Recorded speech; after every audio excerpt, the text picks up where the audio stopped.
பார்த்தது. உங்கள் பெரும்பாலான ஆட்கள் இங்கே பெரியவங்க பார்த்துருப்பீங்க. அது என்ன அப்படின்னா, ஒரு மனிதன் இந்த டியோட்ரண்ட்டை போட்டுட்டு போனான் அப்படின்னா அந்த அதிர்ஷ்டத்தின் கை அவன் கூடவே போகுமா, அவனுக்கு செய்கிறது எல்லாமே நல்லதாக என்ன பண்ணுமா, நடக்குமா. அவன் சோர்ந்து போயிருந்தாலும் இந்த டியோட்ரண்ட் போட்டால் அவன் வாழ்க்கை எப்படி மாறுமா, ஆசீர்வாதமாக மாறிடும்ன்ற மாதிரி ஒரு 5 ரூபா டியோட்ரண்ட்டில் ஒருத்தனுடைய வாழ்க்கையே மாறிடும்ன்ற மாதிரி ஒருத்தன் என்ன பண்ணுறான், டிவியில் ப்ரொமோட் பண்ணுறான். இந்த டியோட்ரண்ட்டை போட்டிங்கன்னா உங்கள் லைஃப்பில் எல்லாமே என்ன பண்ணும், நடக்கும். இது போடாததால் தான் இது வரைக்கும் எதுவுமே நடக்கலைன்ற மாதிரி என்ன பண்ணிகிட்ருப்பான், காமிச்சிட்ருப்பான். ஆனால் மிக கச்சிதமாய் மீடியா அப்படின்னாலே, விளம்பரம் அப்படின்னாலே என்ன தான், பொய் தான் இல்லையா. விளம்பரம்னாலே பொய் தான். 99.9% கிருமிகளை என்ன பண்ணிடுமா, அகற்றிடுன்னு போட்டவெல்லாம் கொரோனா டைமில் மூச்சு பொத்திக்கிட்டு என்ன பண்ணிகிட்ருக்கிறான், உட்காந்துட்ருக்கிறான். அப்படி போடக்கூடாதுன்ட்டான். ஏன்னா உனக்கு தைரியம் இருந்தால் கொரோனா கிருமியை கொல்லுமா இது, அது எங்களுக்கு தெரியாது. அப்புறம் என்ன 99.9% கிருமிகள். விளம்பரம் அப்படின்னால என்ன தான், பொய் தான். ஆனால் கர்த்தருடைய கரம் நம்மோடு வருகிறது. அந்த ஆசீர்வாதத்தின் கரம் என்பது 99.9% அல்ல, 100% உண்மை என்பதை அவருடைய கிருபையின் பாதையில் நடக்கிற நாம் அறிந்து கொள்ளக்கூடும். ஒரு அல்லேலூயா சொல்லுங்களேன். ஏதோ ஒருத்தர் என் கூட வர்றாரு, யாரோ ஒருத்தர் எனக்கான வேலையெல்லாம் எனக்கு முன்னாடி என்ன பண்ணிக்கிட்டே இருக்கிறாரு, செஞ்சிட்ருக்கிறாரு. நான் போகிறதுக்கு முன்னாடியே எல்லாத்தையும் யாரோ ஒருத்தர் ரெடி பண்ணி வச்சிடுறாரு. நான் பேசுகிறதுக்கு முன்னாடியே எனக்கான ஆடியன்ஸை க்ரியேட் பண்ணி வச்சிடுறாரு. நான் ஒரு காரியத்தை செய்வதற்கு முன்பாகவே நான் பயந்துக்கிட்டே போனாலுமே எல்லாமே எனக்கு ஏற்ற மாதிரி என்ன பண்ணிடுது, அங்கே நடந்து எதிர்பார்த்ததை காட்டிலும் ஆச்சரியமாக நடக்கிற ஒரே அந்த அனுபவம் யாருக்கு இருக்கும் தெரியுமா, ஆண்டவரை சொந்த இரட்சகராக ஏற்றுக்கொண்ட நமக்கு மாத்திரம்தான் அந்த அனுபவம் என்ன பண்ணும், இருக்கும். நான் என் லைஃப்பில் அதை ரொம்ப அனுபவிச்சிருக்கிறேன். என் லைஃப்பில் நடக்கும்போது அதை அனுபவித்து கொண்டே இருக்கிறேன். கர்த்தர் உங்களுடைய சபையிலே கிருபையாக இருக்கிறார். உங்கள் ஊழியருடைய வாழ்க்கையிலையும் ஆண்டவர் அந்த நன்மைகளை என்ன பண்ணிகிட்ருக்கிறாரு, செய்து கொண்டு இருக்கிறார். கடந்த நாட்களிலே உங்களுடைய போதகர்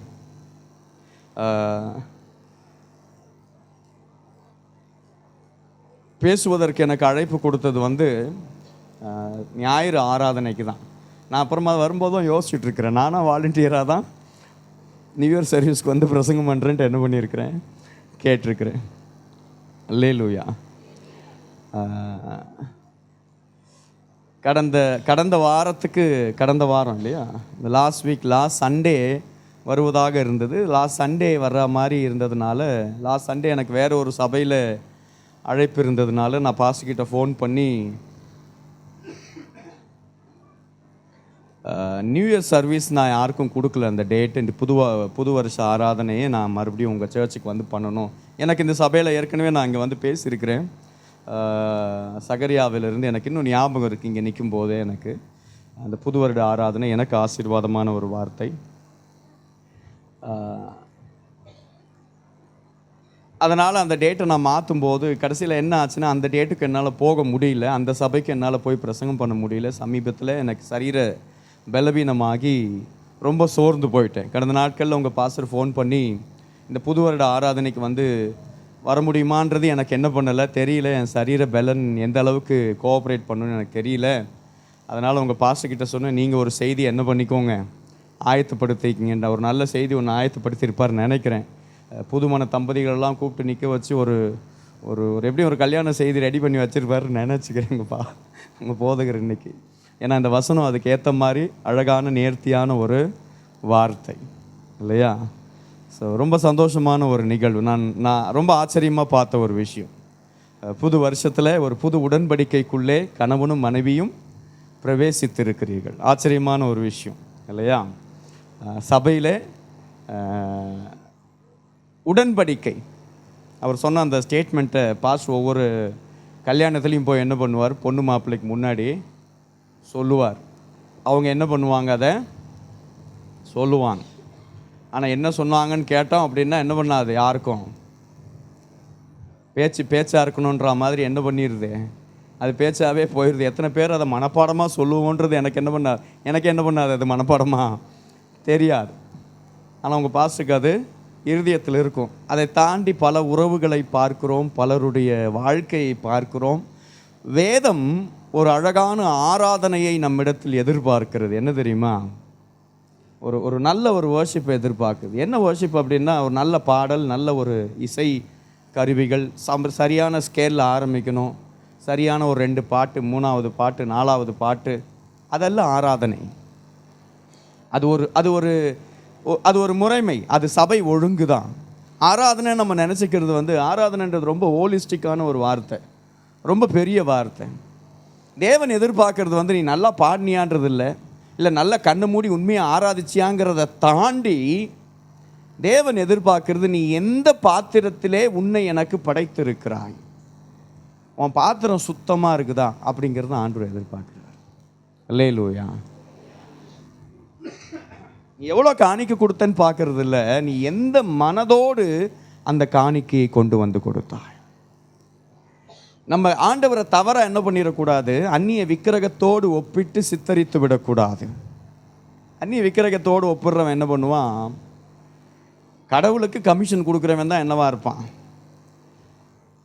பிளாக் மணியெல்லாம் எடுத்துகிட்டு போய் நீங்கள் சில கோயில்கள், சில பிரபல கோயில்களுடைய உண்டியலெல்லாம் பார்த்தீங்கன்னா கட்டுக்கட்டாக பணம் என்ன பண்ணுதான், விழுதான்.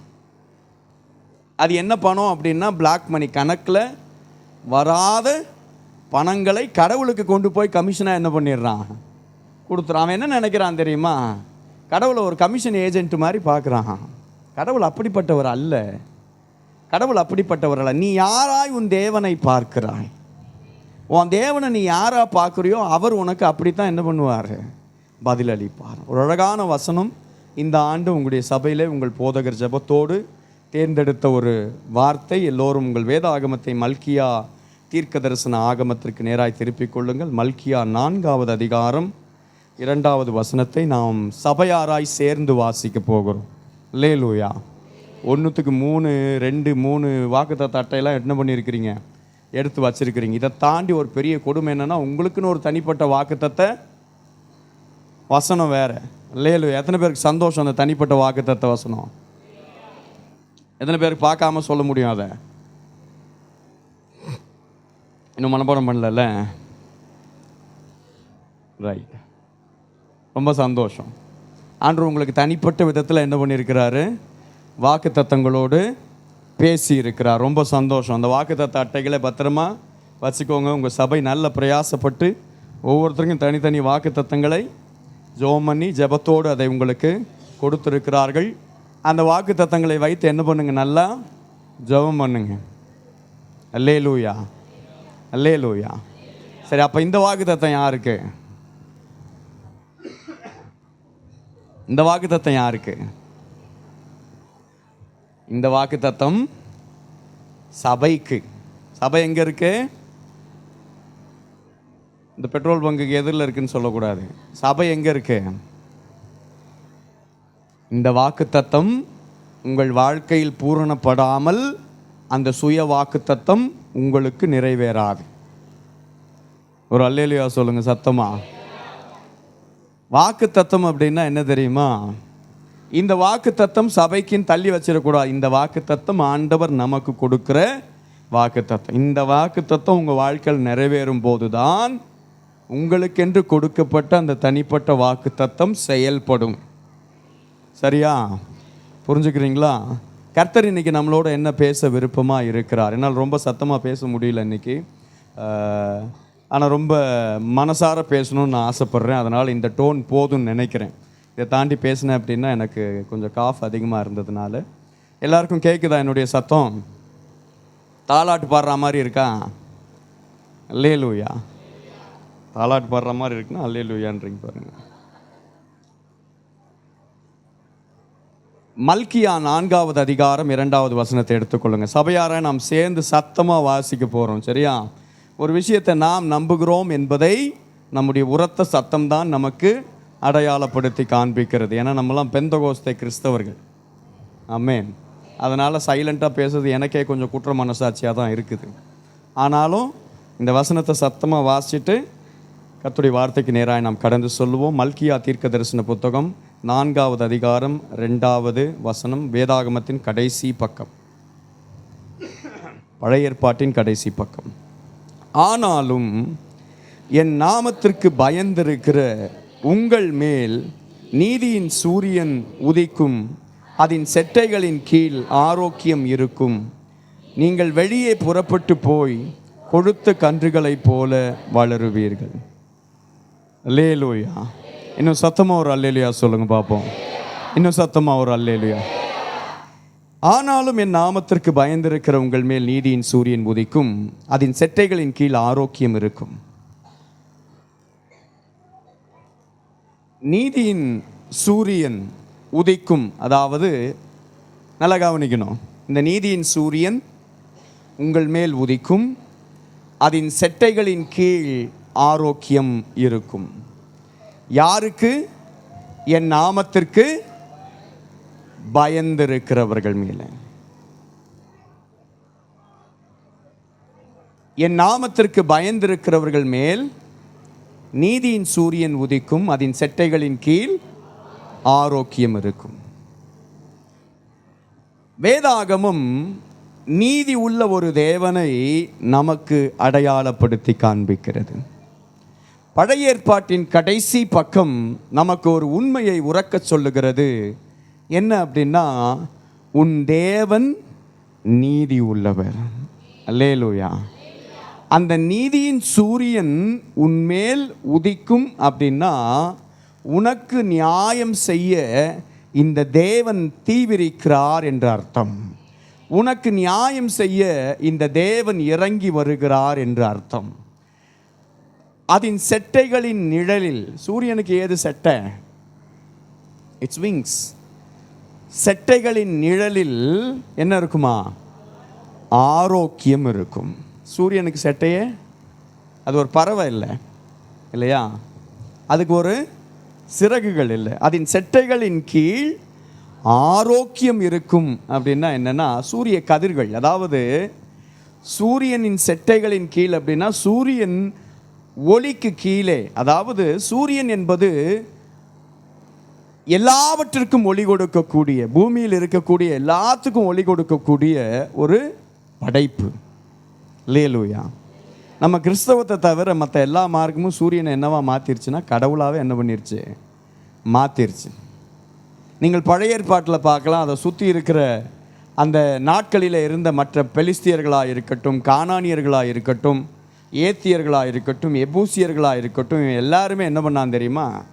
சூரியனை ஒரு கடவுளாகவே என்ன பண்ணான்? வழிபட ஆரம்பித்தார்கள்.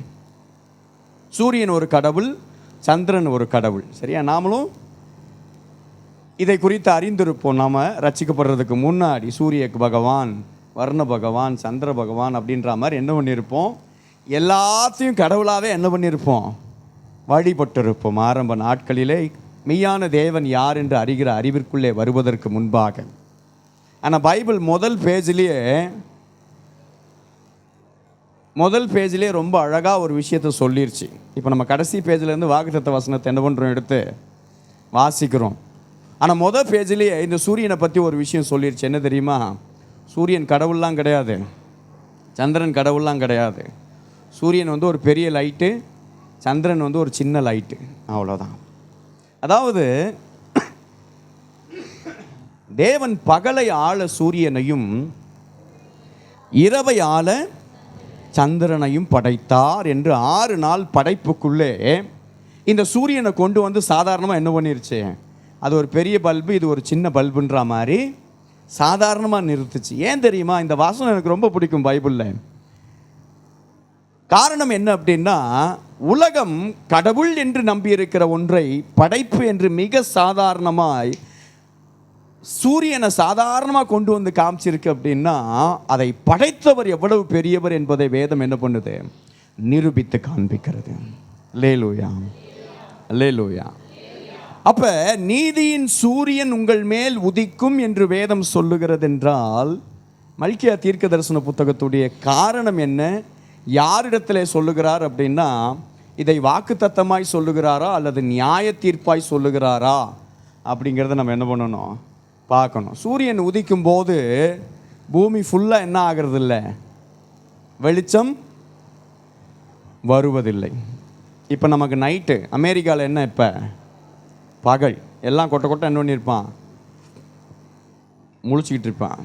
அவங்களுக்கு நாளைக்கு தான், இன்றைக்கி நைட்டு தான் அவங்களுக்கு என்னவாக இருக்கும், நியூ இயர் ஆரம்பிக்கும். நமக்கு முன்னாடியே என்ன பண்ணிருச்சு.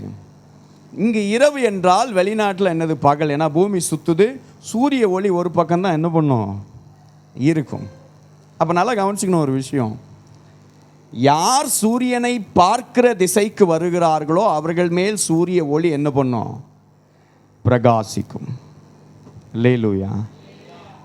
அப்போ நல்லா கவனிக்கணும், யார் தேவனை நோக்கி பார்க்கிறார்களோ, யார் நீதியின் தேவனை நோக்கி பார்க்கிறார்களோ, யார் கர்த்தருக்கு பயப்படுகிறார்களோ, யார் கர்த்தருடைய நாமத்தின் மீது பயம் கொள்ளுகிறார்களோ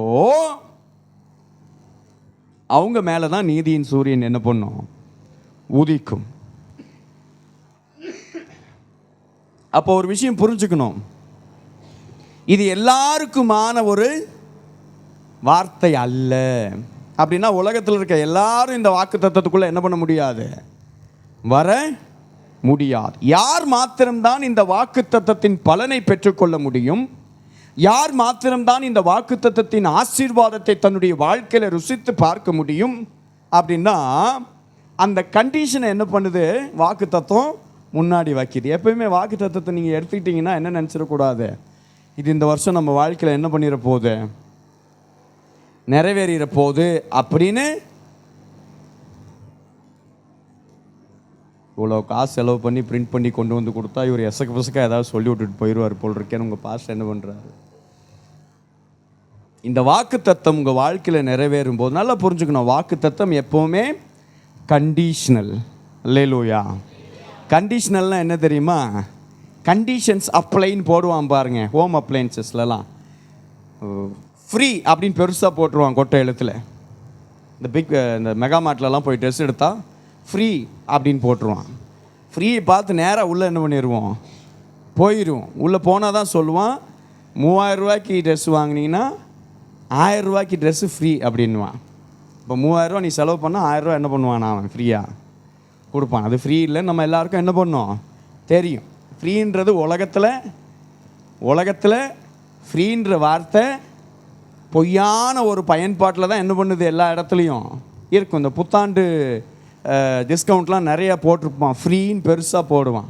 அது எதுவுமே என்ன கிடையாது, உண்மை கிடையாது. ஆனால் வேதம் மட்டும் ரட்சிப்பு என்னவா கொடுத்துருக்கு, நமக்கு ஃப்ரீயாக என்ன பண்ணியிருக்கு கொடுத்துருக்குது. அது ஒன்று தான் என்னது, உண்மையான இலவசமாய் நம்முடைய வாழ்க்கையில் பெற்றுக்கொண்ட ஒரு ரட்சிப்பு. வாக்குத்தத்தம் நிபந்தனைக்கு உட்பட்டது. அப்படின்னா நான் யாராக இருந்தால் தேவன் எனக்கு ஒளியாக இருப்பார், நான் யாராக இருந்தால் தேவன் எனக்கு நீதியின் சூரியனாய் என் மேலே உதிப்பார். சரிங்களா? அந்த வசனத்தை மறுபடியும் வாசிப்போம். ஆனாலும் என் நாமத்திற்கு பயந்திருக்கிற, அல்லேலூயா, அங்கதான் என்ன இருக்கு, நிபந்தனை இருக்கிறது. பெரும்பாலான வாக்கு தத்தங்கள் நிபந்தனையோடு என்ன பண்ணாது நமக்கு தெரியாதா. கர்த்தர் உன்னை எத்தனை மடங்கு ஆசீர்வதிச்சிருவார், 1000 மடங்கு ஆசீர்வதிச்சிருவாருன்ட்டு. நான் என்ன பண்ணால் 1000 மடங்கு ஆசீர்வதிச்சிருப்பார், நான் என்ன அயோக்கியத்தனம் பண்ணுறனோ அதை தொடர்ந்து பண்ணிக்கிட்டே இருந்தாலும் 1000 மடங்கு என்னை ஆசீர்வதிச்சிருவாரா, நான் பண்ணுற தப்பை தொடர்ந்து பண்ணிக்கிட்டே இருந்தாலும் என்னை 1000 மடங்கு ஆசீர்வதிச்சிருவாரா அப்படின்னா இல்லை. நல்லா புரிஞ்சுக்கணும், நீ பாவம் செய்யும்போது உன் வாழ்க்கையில் கர்த்தருக்கு பிரியமில்லாத சுபாவங்கள் எதுவும் இருக்கும் அப்படின்னா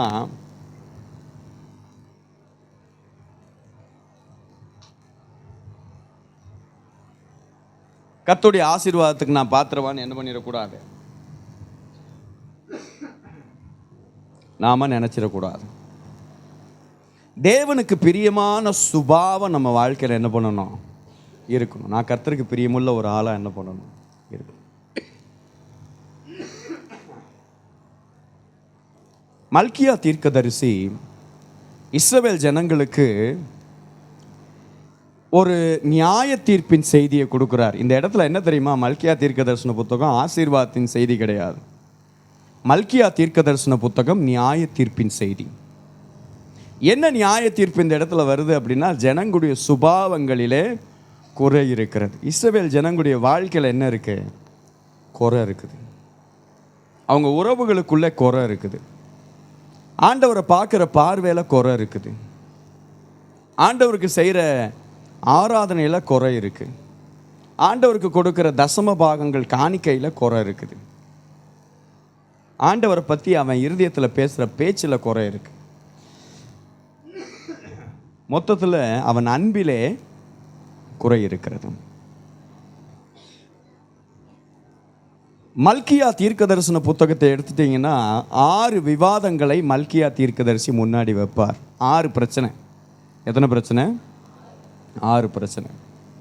இந்த 6 பிரச்சனை நம்ம வாழ்க்கையில் இருந்துச்சுன்னா கர்த்தருக்கு பயப்படுகிற பயம் நம்ம வாழ்க்கையில் இல்லை என்ற அர்த்தம். கர்த்தருக்கு பயப்படுகிற பயம் இருக்கிறவர்கள் மேலே தான் எது உதிக்கும்? நீதியின் சூரியன் உதிக்கும். இந்த வாக்குத்தத்தம் நம்முடைய வாழ்க்கையில் அப்போது தான் என்ன ஆகும்? செயல்படும். ஆனால் ஆண்டவர் இந்த வார்த்தையை உங்களுக்கு கொடுக்குறாரு. இந்த வருஷம் ஆண்டவர் இந்த வார்த்தையை நம்முடைய சபைக்கு தீர்க்க தரிசன வார்த்தையாய் கொடுத்திருக்கிறார். அப்படின்னா தேவன் இந்த சபையை கர்த்தருக்கு பயப்படுகிற ஒரு சபையாய் மாற்ற தீர்மானித்திருக்கிறார் என்ற அர்த்தம். அல்லேலூயா, அல்லேலூயா. ஏன்னா இஸ்ரவேல் ஜனத்தை தேவன் மாற்ற தீர்மானிக்கிறார். ஏன்னா இஸ்ரவேல் வந்து தேவனுடைய உடன்படிக்கை ஜனம், உடன்படிக்கை ஜனம். இந்த 6 விவாதங்களை ஒன்றன் பின் ஒன்றாய் உங்களுக்கு நான் சொல்லுகிறேன். மிக எளிமையாய், சுருக்கமாய். அது உங்களுக்கு பிரயோஜனமாய் இருக்கும் என்று நம்புகிறேன். வாசியுங்கள் மல்கியா 1வது அதிகாரம் 2வது வசனம்.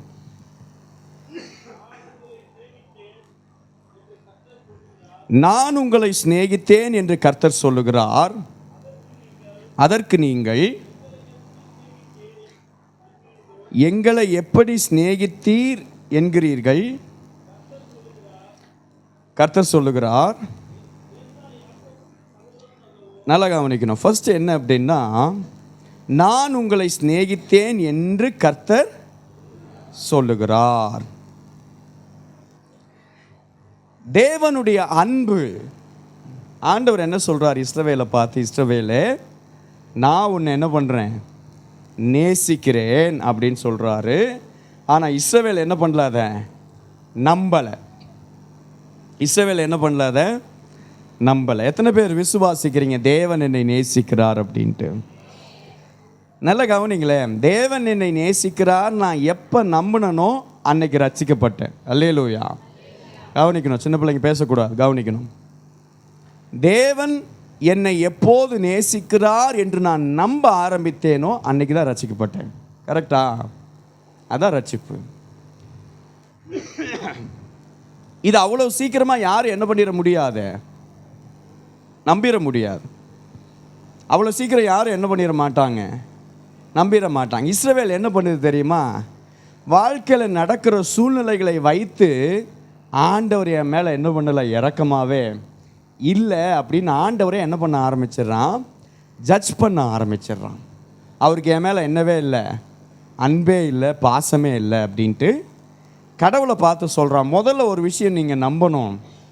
என்ன விஷயம் தெரியுமா? தேவன் உங்களை நேசிக்கிறார். அல்லேலூயா. தேவன் உங்களை சிநேகிக்கிறார். கர்த்தருடைய அன்பு உங்கள் மேலே என்ன பண்ணுது? அளவு கடந்த அன்பு உங்கள் மேலே இருக்குது. பெரும்பாலும் ஒரு கட்டத்தில் மனுஷன் என்ன யோசிக்க ஆரம்பிச்சிடறான் தெரியுமா? அவிசுவாசத்துக்குள்ளே போக ஆரம்பிச்சிடும் அடிக்கடி. என்ன அவிசுவாசம் அப்படின்னா, கடவுள் இருக்கிறாரா முதல்லன்ற டவுட் என்ன பண்ணிடுது, திடீர்னு உனக்கு வந்துடுது. கடவுள் நேசிக்கிறாரான்றது 2வது பிரச்சனை. நம்ம லைஃப்பில் ஒரு பெரிய பிரச்சனை வரும்போது கடவுள்னு ஒருத்தர் இருக்கிறாரா அப்படின்ட்டு. அப்படியே இருந்தாலும் இந்த நெல்வாயில், இந்த இடத்துல, இந்த அட்ரஸில், இந்த பிரச்சனைக்குள்ளே போயிட்டுருக்க என்ன அவர் பார்க்குறாரா? இந்த சந்தேகம் உங்களுக்குள்ளே என்ன பண்ணிகிட்டு இருக்குது? அடிக்கடி வருதா? நம்மளை பார்க்குறாரா? ஆண்டவர் உங்களை நேசிக்கிறாரு, ஆண்டவர் உங்களை நேசிக்கிறாரு.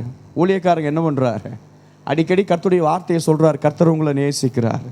நம்ம சுவிசேஷ ஊழியத்துக்கு போனால் மற்றவங்கள பார்த்து சொல்கிறோம் இயேசு உங்களை நேசிக்கிறார். எவ்வளோ ஆழமான ஒரு விஷயம் தெரியுமா அது? தேவன் உங்களை நேசிக்கிறார். இஸ்ரவேல் புரிந்து கொள்ள வேண்டிய ஒரு பெரிய விஷயம் என்ன தெரியுமா? இந்த தேவன் உங்களை நேசிக்கிறார். நேசிக்கிற தகப்பனை ஒரு பிள்ளை எப்போது புரிந்து கொள்ளும் தெரியுமா? எங்கள் அப்பா அம்மா என்னை நேசிக்கிறாங்கன்னு நான் எப்போ புரிஞ்சுப்பேன்?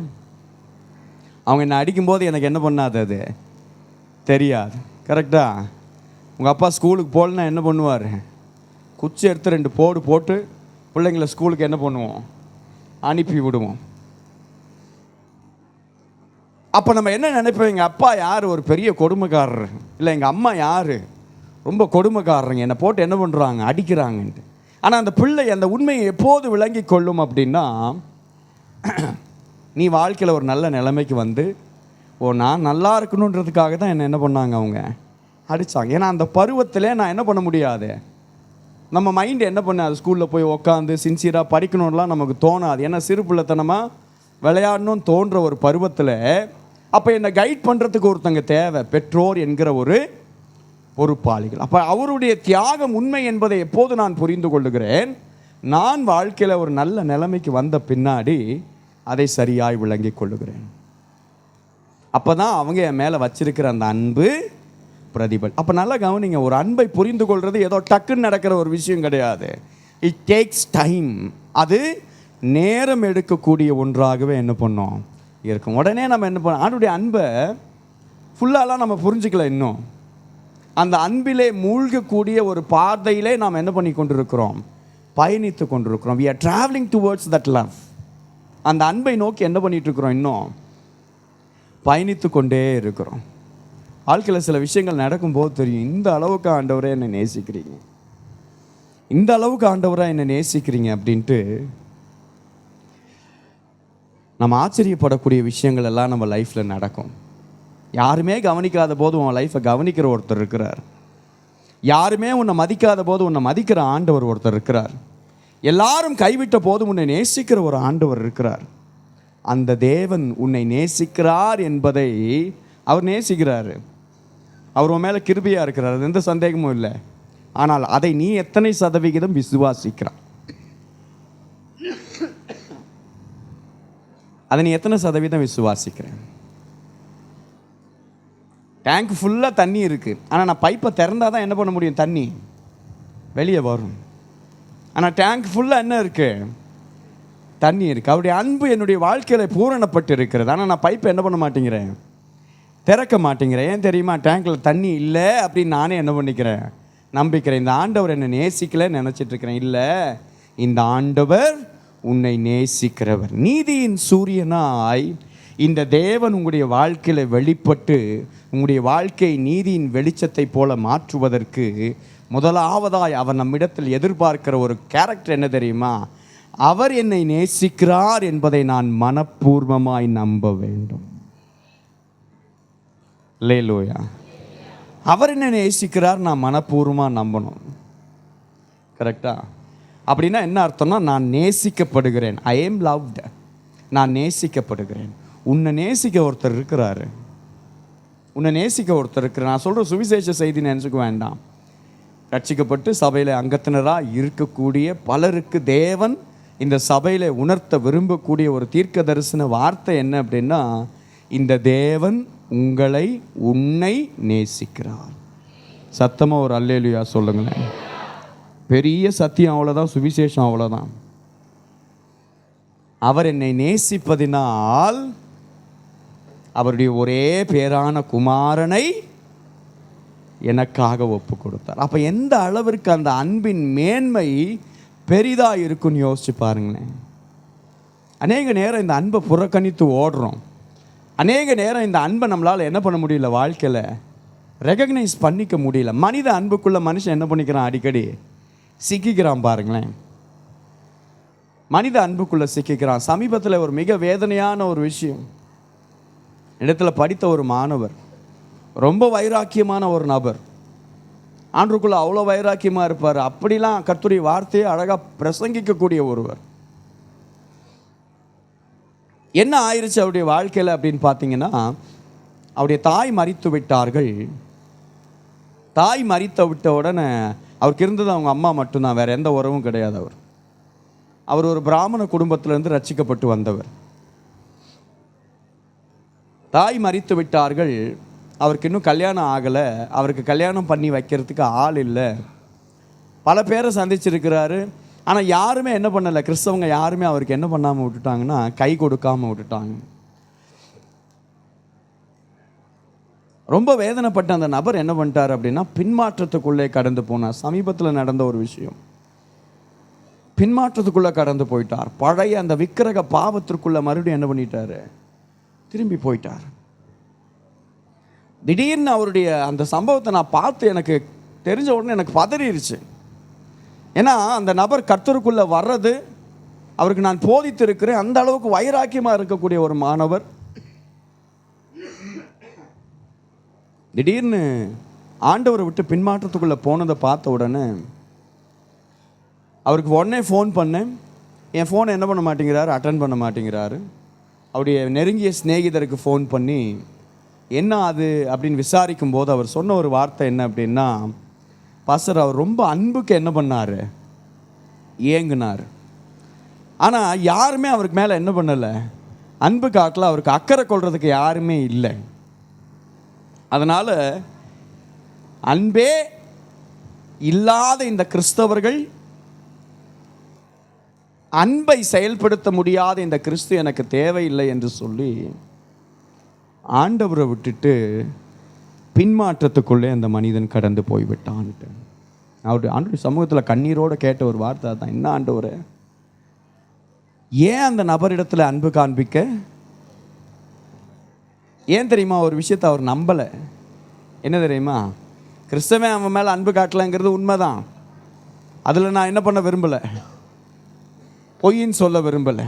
கிறிஸ்தவர்கள் அவர் மேலே காண்பிக்க வேண்டிய அன்பையும் அக்கறையும் காண்பிக்க தவறினது உண்மை. அதனால் அவர் வேதனை அடைந்தது உண்மை. ஆனால் இது நம்ம எல்லாருடைய வாழ்க்கையில் நடக்கக்கூடிய சாதாரண விஷயம்தான். அன்பை நம்பி ஏமாந்து அது துரோகமாகி அந்த துரோகத்தை அனுபவிக்கிறது நம்ம எல்லாரும் லைஃப்பில் என்ன பண்ணியிருப்போம், ஏதோ ஒரு கட்டத்தில் அனுபவிச்சிருப்போம்.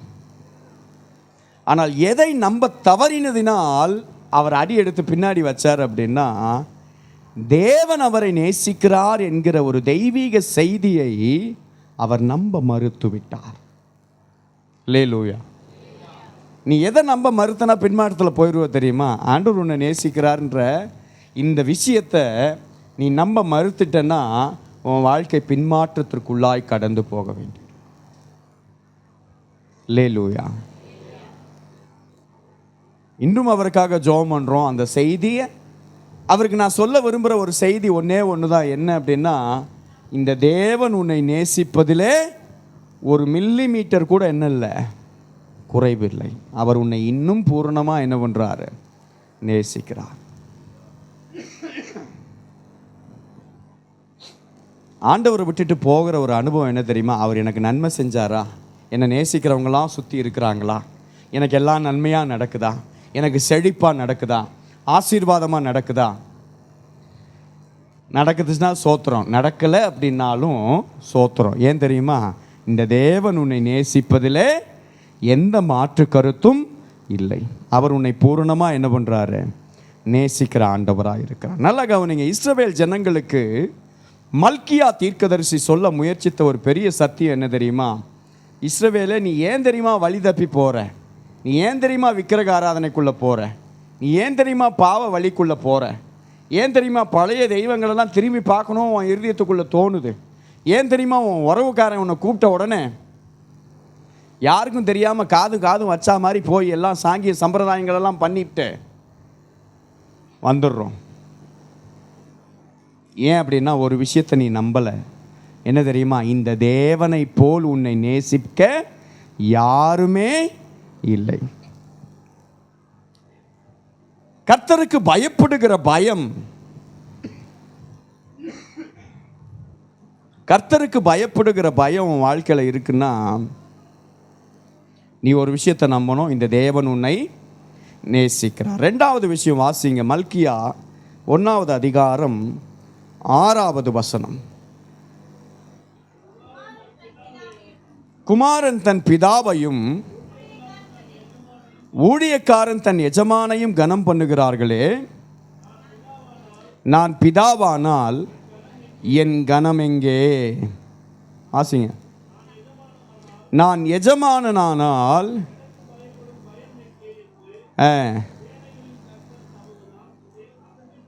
தனது நாமத்தை அசட்டை பண்ணுகிற, நல்லா கவனிச்சுக்கணும் ஒரு விஷயம். ஆசாரியர்களை பார்த்து சொல்றார் மல்கியால், ஆசாரியர்கள். ஆனால் புதிய ஏற்பாட்டு ஆசாரியத்துவம் என்னது? பழைய ஏற்பாட்டில் ஆசாரியன் தான் யாரு? தேவனுக்கும் மக்களுக்கும் இடையில மத்தியஸ்தன். ஆனால் புதிய ஏற்பாட்டு ஆசாரியத்துவம் என்னது? நம்ம எல்லாருமே யாரு? ஆசாரியர்கள். We are all royal priesthood, a holy nation, a chosen by God, a people belong to God. நம்ம எல்லாருமே யாரு? ஆசாரிய அடையாளத்தை பெற்றுக்கொண்டவர்கள். நல்லா கவனிக்கணும். நான் பிதாவானால் என் கனம் எங்கே? நான் எஜமானனானால் எனக்கு பயப்படும் பயம் எங்கே? அப்போ நல்லா கவனிக்கணும். ரெண்டாவது விஷயம் என்ன அப்படின்னா, இந்த இஸ்ரவேலர்கள் தேவனுக்கு பயப்படுகிற பயத்தை கடைபிடிக்க தவறின ரெண்டாவது விஷயம் என்ன அப்படின்னா, அவன் தேவனுக்கு செய்யக்கூடிய ஆராதனை பழுதான ஆராதனை. தேவனுக்கு செய்கிற ஆராதனை எப்படிப்பட்ட ஆராதனையாக இருந்துச்சா? பழுதான ஆராதனை. பழைய ஏற்பாட்டிலே ஆராதனை என்பது பலிகளின் மூலமாய் நடைபெறுகிற ஒன்று. சரியா? பழைய ஏற்பாட்டில் நம்ம ஆராதனை பண்ணுற மாதிரி 2 பாட்டு பாடி அதில் ஆராதனை, அங்கேயும் பாடல்கள் பாடப்படும். ஆனால் தேவனை ஆராதிக்கும் போது கொடுப்பதின் மூலமாய்த்தான் தேவனை என்ன பண்ணுவாங்க? அடையாளப்படுத்த முடியும். நான் ஒருத்தர் அதிகமாக நேசிக்கிறேன்னா என்ன பண்ணுவேன்? முதல்ல அதிகமாக அவங்களுக்கு கொடுக்கணும்னு ஆசைப்படுவேன். ஒரு விருந்தாளி, நமக்கு பிடிச்ச விருந்தாளி வீட்டுக்கு வர்றாங்கன்னா என்ன பண்ணுவோம்? கதவை மூடிட்டு பின்னாடி சுவர் வழியாக எகிரி குதிச்சு, பிடிச்ச விருந்தாளி வந்தாங்கன்னா என்ன பண்ணுவோம்? அவங்களுக்கு பிடிச்ச உணவை, நமக்கு ரொம்ப நல்லா செய்ய தெரிஞ்ச ஒரு பலகாரத்தை என்ன பண்ணுவோம்? மாங்குன்னு ஒரு 2 கரண்டி நெய் எக்ஸ்ட்ரா ஊற்றி என்ன பண்ணுவோம்? செய்வோம். ஏன்னா அவங்கள நமக்கு என்ன பண்ணுவோம்? பிடிக்கும். நல்லா கவனிங்க. உன் அன்பை நீ வெளிப்படுத்தக்கூடிய விஷயம் என்ன தெரியுமா? கொடுத்தலின் மூலமாய்த்தான். கொடுத்தல்னா வெறும் காணிக்க மட்டும் நான் சொல்லலை. நீ தேவனுக்கு கொடுக்குற ஆராதனை, நீ தேவனுக்கு செய்கிற ஆராதனை. தேவனுக்கு செய்கிற ஆராதனை எப்படி இருக்கணுமா? பரிசுத்தமாய் இருக்க வேண்டும். கர்த்தருடைய சமூகத்துக்கு வரும்போது எப்படி வரணுமா? பயபக்தியாக வரணுமா? வந்துட்டு போகும்போது எப்படி போகலாம்? சாதாரணமா? அப்படி இல்லை. ஆராதனை என்பது ஞாயிற்றுக்கிழமை அந்த 20 நிமிஷம் நடக்கிறது இல்லை. ஆராதனை என்பது என் வாழ்க்கை. யார் தேவனை ஆராதிக்கிறாங்கன்றது தான் முக்கியம். எப்படி ஆராதிக்கிறான்றது முக்கியம் கிடையாது. நல்லா கவனிச்சுக்கோங்க. யார் தேவனை ஆராதிக்கிறார்கள்? How do you worship God? நீ தேவனை எப்படி கனம் பண்ணுகிறாய்? நான் பிதாவானால் என் கனம் எங்கே? ஆண்டவர் கேட்குற கேள்வி அதுதான். If I'm a father, where's my respect? Where's my honor? நான் பிதாவானால் என் கனம் எங்கே? நான் எஜமானனானால் எனக்கு பயப்படும் பயம் எங்கே? அப்படின்னா என்னன்னா, தேவன் எதிர்பார்க்கறது அதுதான். ஒரு அப்பானா நீ பயப்படுவியா? அப்பானா பயப்பட?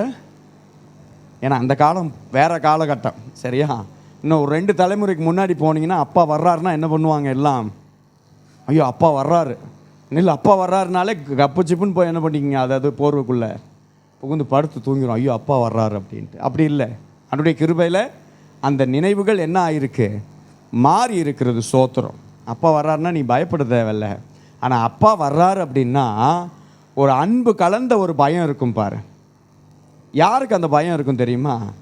எங்கள் அப்பாவை நான் அதிகமாக நேசிக்கிற ஒருத்தன்னா, என் தகப்பனுக்கு பிரியமில்லாத ஒன்றுத்தை நான் என்ன பண்ண மாட்டேன்? செய்ய மாட்டேன். என் வாழ்க்கையில் ஏதோ ஒரு தப்பு இருக்குது அப்படின்னா, எங்கள் அப்பா கிட்ட போகும்போது எனக்கு ஒரு குற்ற மனசாட்சி இருந்துக்கிட்டே இருக்கும். அன்றைக்கி ஆஃபீஸ்க்கு லேட்டாக போயிட்டீங்க அப்படின்னா உங்கள் பாஸ் பார்க்கும்போது எப்படி இருக்கும்? உங்கள் மேனேஜரையோ உங்கள் பாஸையோ பார்க்கும்போது, ஐயோ இந்த மனுஷன் என்னத்தை கேட்க போகிறானோ தெரிலையே அப்படின்னு நம்ம இருதயத்துக்குள்ளே என்ன இருக்கும்? பயம்.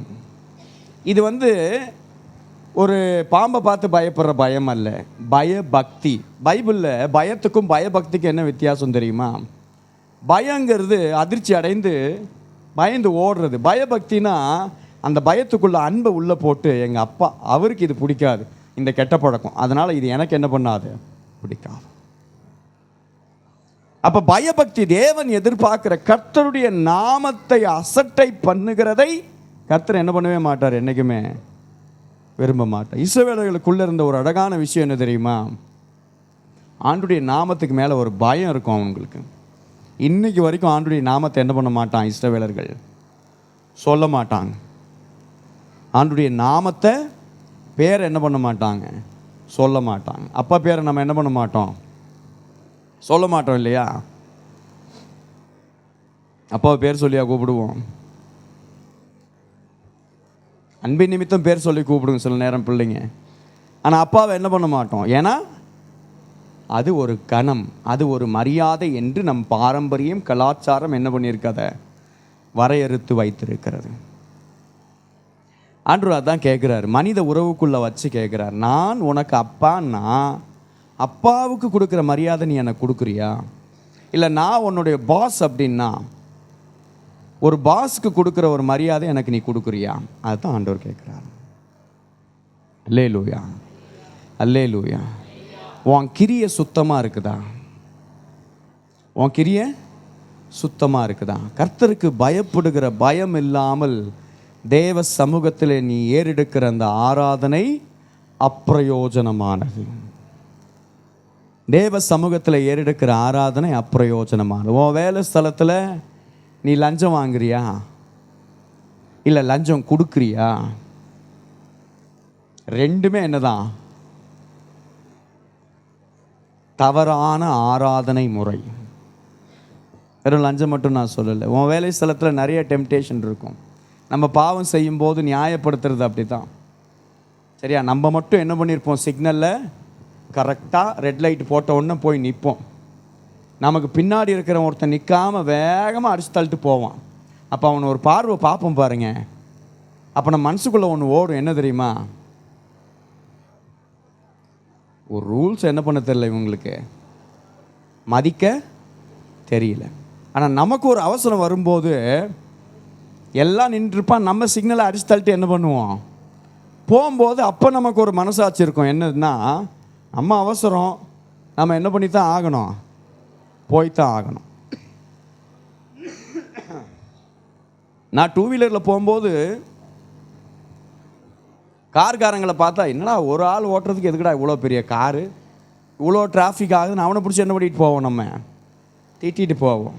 நம்ம காரில் போகணுன்னு வச்சுக்கோங்க, இந்த டூ வீலர்காரங்க குறுக்க வந்துட்டு போவான் பாருங்க, இவங்களாம் யார் ரோட்டில் விட்டதுன்னு திட்டுவோம். நம்ம மனசாட்சி என்ன தெரியுமா, நம்ம தான் நேர்த்தியானவர்கள்னு என்ன பண்ணிக்கிறோம், ஆள் மனசில் போய் ஃபிக்ஸ் பண்ணிக்கிறோம். அதனால் பார்க்குறவன் அத்தனை பேர் என்ன பண்ணிட்டு தான் இருப்போம், நியாயம் தீர்த்துக்கிட்டே இருப்போம். நீ என்ன பண்ணாத, இன்னொருத்தரை நியாயம் தீர்க்காத. புத்தியுள்ள ஆராதனையோடைய அழகான சுபாவம் என்ன தெரியுமா, தேவனுக்கு கொடுக்கிற அந்த ஆராதனை சுத்தமான ஆராதனையாக இருக்கணும்னா உன் புத்தி எப்படி இருக்கணும் தெரியுமா, ஒரு சப்மிசிவ் ஸ்பிரிட் ஒன்று இருக்கணும். நான் தேறினவன்ற என்ன பண்ணக்கூடாது, நமக்குள்ள இருக்கக்கூடாது. நான் தேறினவன்ற என்ன இருக்கக்கூடாது. கடந்த வாரம் இப்படி சபையில் பேசின ஒரு அழகான வார்த்தை என்ன அப்படின்னா, மார்க் எழுதின சுவிசேஷம் 9ஆம் அதிகாரத்திலிருந்து ஒரு சம்பவத்தை பேசினேன். இப்போ வாசிக்க வேண்டாம், நான் சொல்கிறேன். இயேசு மறுரூப மலையிலேருந்து இறங்கி வர்றாரு. ஒரு அப்பா என்ன பண்ணுறாரு, தன்னுடைய பிள்ளை பிசாசு பிடிச்ச தன் பிள்ளைய அவர்கிட்ட கூட்டிகிட்டு போகிறார். ஆனால் இயேசு மறுரூப மலையிலேருந்து இறங்கி வரும்போது சீஷர்கள் வேத பாரகர்கள்லாம் என்ன பண்ணிகிட்டு இருக்கிறான், உட்காந்து தர்க்கம் பண்ணிக்கிட்டு இருக்கிறான். எதுக்கு அப்படின்னா, அந்த பிள்ளை ஏற்கனவே யார் ஜோமன்னா, கீழே நின்று இருந்த சீஷர்கள் என்ன பண்ணியிருக்கிறான், ஜோம் பண்ணியிருக்கிறான். சுகம் கிடைக்கல. சுகம் கிடைக்கலன்னு ஒன்று வேத பாரகர்கள் சீஷர்களை பிடிச்சி என்ன பண்ணிக்கிட்டான், எப்போவுமே இயேசு கூடவே சுற்றிக்கிட்டு திரியிறீங்களே, நீங்கள் ஜெபம் பண்ணால் அப்புறம் ஏன் சுகம் கிடைக்க மாட்டேங்குதுன்னு என்ன பண்ணுறான்? ஆர்கியூ பண்ணுறான். சீஷர்கள் என்ன பண்ணுறான்? இயேசு கூட தான் சுற்றிட்டு இருக்கிறான். அவன் கேட்குற கேள்வியில் ஒரு நியாயம் இருக்குது. ஆனால் இவன் ஜெபம் பண்ணால் என்ன பண்ண மாட்டேங்குது? அற்புதம் நடக்கலை. அந்த பிள்ளையோட அப்பா இயேசுக்கிட்ட வந்து கேட்குறார், என் பிள்ளைக்கு எப்படியாவது என்ன பண்ணுங்க, சுகம் கொடுங்கன்ட்டு. இயேசு சொல்கிறார், விசுவாசிக்கிறவனால எல்லாமே என்ன பண்ணும்? கூடும். நீ விசுவாசினா உன் பிள்ளைக்கு என்ன கிடைக்கும்? சுகம் கிடைக்கும் அப்படிங்கிறார். அவன் ஒரு ஜெபம் பண்ணுவான், ரொம்ப அழகான ஜென்யூனான ஒரு ஹானஸ்ட் ப்ரேயர். என்ன ப்ரேயர் தெரியுமா? வாசிங்கன்னா நல்லது. மார்க் 9:24 நினைக்கிறேன்.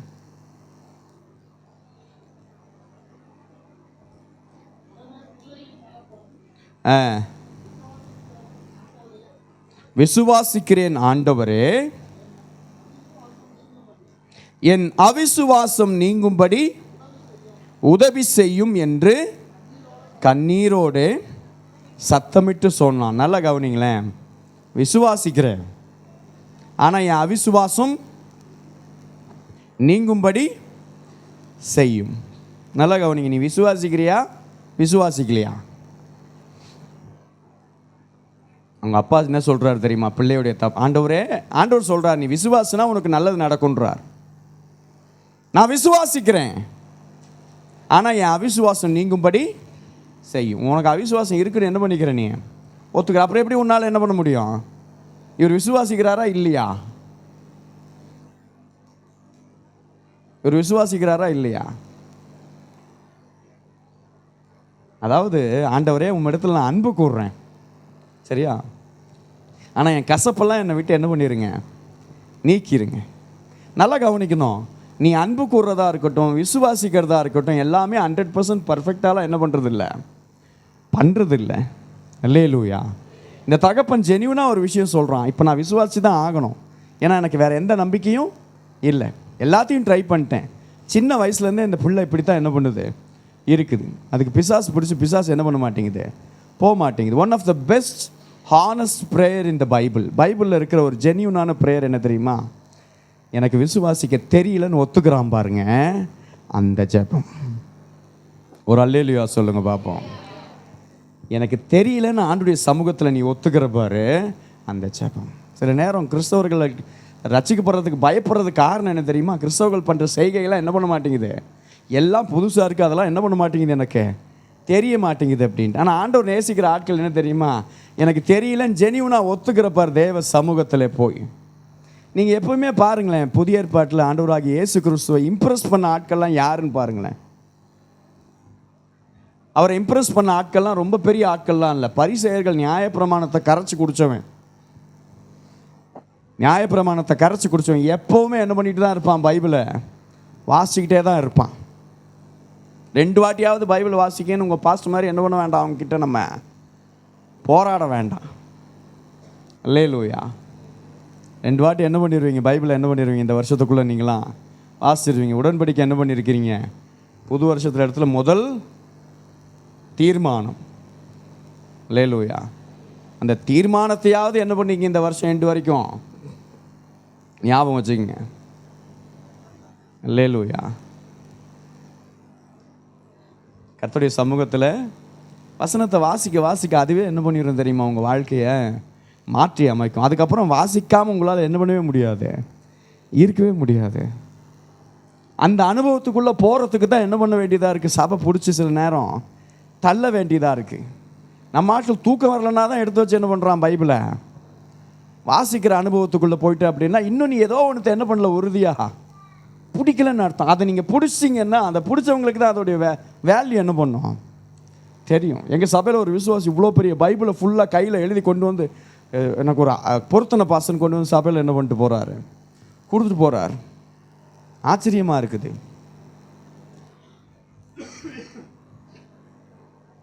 வசனத்தோடு வாழ்கிற வாழ்க்கை ரொம்ப ஆச்சரியமான ஒரு வாழ்க்கை. இந்த சம்பவத்தில் நான் எதுக்காக எடுத்தேன் அப்படின்னா, வேத பாரகர்கள் அறிவை வச்சு தர்க்கம் பண்ணிக்கிட்டே இருப்பான். அதுதான் அவன் விசுவாசம். அவன் விசுவாசம்லாம் கேள்வி. சில நேரம் நமக்கும் அந்த கேள்வி வரும் பாருங்களேன். என்ன ஆண்டவரே, தரேன்னீங்க, தரமாட்டேன்றீங்க, அப்படி சொல்கிறீங்க, இப்படி சொல்கிறீங்க. அப்போ சூழ்நிலை சாதகமாக இல்லை, சரி அவ்வளோதான் அப்படி நம்ம என்ன பண்ணுறோம், டக்குன்னு அவிசுவாசத்துக்குள்ளே என்ன பண்ணிடுறோம், ஜம்ப் பண்ணுறோம். தர்க்கம் ஒரு இடத்துல தோற்று போயிடும். எங்கே தெரியுமா? தேவன் கிரியை செய்ய ஆரம்பிக்கும் போது உன் புத்திசாலித்தனம்லாம் என்ன ஆயிரும், அதெல்லாம் மூடி வச்சுட்டு என்ன பண்ணிடணும், போயிடணும். ஆண்டு ஒரே வார்த்தையில் சொல்லுவோம், அறிவை தூக்கி எங்கே போட்டுரு, குப்பையில் போட்டுரு. ஆனால் நீ மாய்மாலக்காரன்ட்டு போயிடுவார். உன் அறிவை வைத்து நீ பரலோக ராஜ்யத்துக்குள்ளே என்ன பண்ண முடியாது, போக முடியாது. நீ நிறைய படிச்சன்றதுக்காக எங்கே போக முடியாது, பரலோக ராஜ்யத்துக்கு போக முடியாது. உன் புத்திசாலித்தனத்தை வச்சு பரலோக ராஜ்யத்துக்கு என்ன பண்ண முடியாது, போக முடியாது. வேத பாரகர்கள் இயேசு சொல்கிறா என்ன அப்படின்னா, பரிசேயர்களையும் வேத பாரகர்களையும் பார்த்து சொல்கிற ஒரு விஷயம் என்ன அப்படின்னா, நீ ரொம்ப சின்சியராக இருக்கிற மாதிரி என்ன பண்ணிக்கிற, தசம பாகத்தை கரெக்டாக கொடுக்குற, அதை பண்ணுற இதை பண்ணுற எல்லாமே பண்ணுற, ஆனால் உன் இருதயம் எப்படி இருக்கு, வெள்ளை அடிக்கப்பட்ட கல்லறை மாதிரி இருக்கு. கல்லர் கோகை அது, அதுக்குள்ளே என்ன இருக்குது. ஏன்னா நீ ஏற்றத்தாழ்வு பார்க்குற, சக மனுஷன் பார்க்குற, ஜாதி பார்க்குற, அவன் பெரியவன் இவன் பெரியவன், ஏற்றத்தாழ்வு. நான் இத்தனை வருஷம் சபைக்குள்ளே இருக்கிற விசுவாசி, புதுசாக அந்த விசுவாசியை பார்க்குற பார்வை வேற. விசுவாசிகளுக்குள்ளே என்ன இருக்கு, அபிஷேகம் பண்ணப்பட்ட மனுஷங்களுக்குள்ளே ஏற்றத்தாழ்வுகள். இதெல்லாம் கர்த்தருக்கு புத்தியுள்ள ஆராதனைக்குள்ளே என்ன பண்ணவே பண்ணாதான், வரவே வராதான். கர்த்தருக்கு பயந்திருக்கிறவர்கள் மேலே தான் இந்த வாக்குத்தத்தம் என்ன பண்ணுமா, செல்லுபடி ஆகுமா. முதல்ல நீ நம்ப வேண்டிய விஷயம், இந்த தேவன் உன்னை நேசிக்கிறார். ரெண்டாவது, நீ கொடுக்குற ஆராதனை ஒரு ஹோலிஸ்டிக் வர்ஷிப்பாக இருக்கணும். ஒரு ஹோலிஸ்டிக் வர்ஷிப்பாக இருக்கணும். என் மனைவி ஆராதனை பண்ணும்போது மட்டும்தான் பாஸ்டர் சாந்தமாக இருக்கிறான். அது ஒரு விசுவாசி வந்து சொல்கிறாரு, ஆராதனை பண்ணும்போது அந்த ஸ்கார்ஃபை தலையில் போட்டு அவங்க ஆராதனை பண்ணும்போது மட்டும்தான் அமைதியாக இருக்கிறா பாஸ்டர் அப்படிங்கிறாரு. வீட்டுக்கு வந்துட்டாப்புலன்னா அவ்வளோதான். சபைக்கு வந்தால் தான் என் கணவர் என்ன பண்ணுறாரு. நல்லா கவனிக்கணும் ஒரு விஷயம், ஆராதனை என்பது 2 மணி நேரத்தில் முடிகிற ஒன்று அல்ல, என் வாழ்க்கை மாற்றுகிற ஒன்று. என் வாழ்க்கை மாறாமல் நான் கொடுக்குற ஆராதனை கர்த்தருடைய சமூகத்தில் ஏற்றுக்கொள்ளப்பட போகிறதே இல்லை. சிலர்லாம் சொல்லுவாங்க, ஆராதனை போய் இந்த சபையில் போய் ஆராதனை பண்ணால் எப்படி இருக்குது, அப்படியே மகிமையாக இருக்குது. அந்த சபையில் போய் ஆராதனை பண்ணால் அவ்வளோ மனசுக்கு சமாதானமாக இருக்குது. ஆராதனை பண்ணுறதுக்கு இந்த சபை அந்த சபைங்கிறதுலாம் இல்லை. உன் இருதயத்துக்குள்ளே சுத்தம் இல்லை அப்படின்னா நீ பரலோகத்துக்கே போனாலும் அந்த ஆராதனை என்ன பண்ணாத, பிரயோஜனமாக இருக்காது.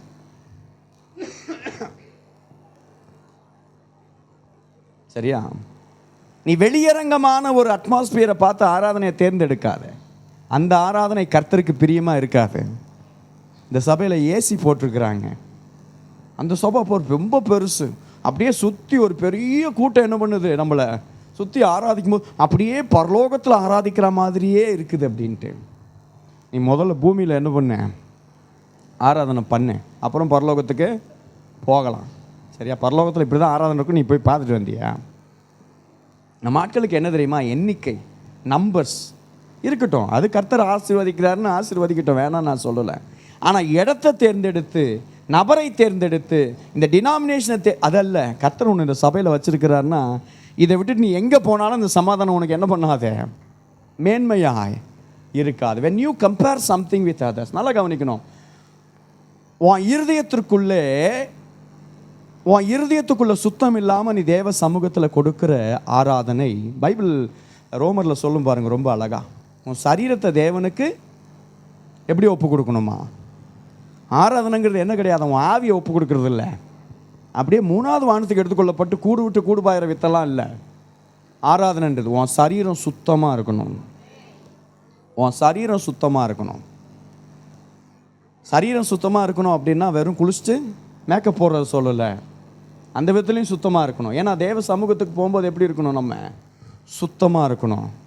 2வது, என் ஜீவியம் கர்த்தருக்கு உண்மையாக இருக்க வேண்டும். அல்லேலூயா.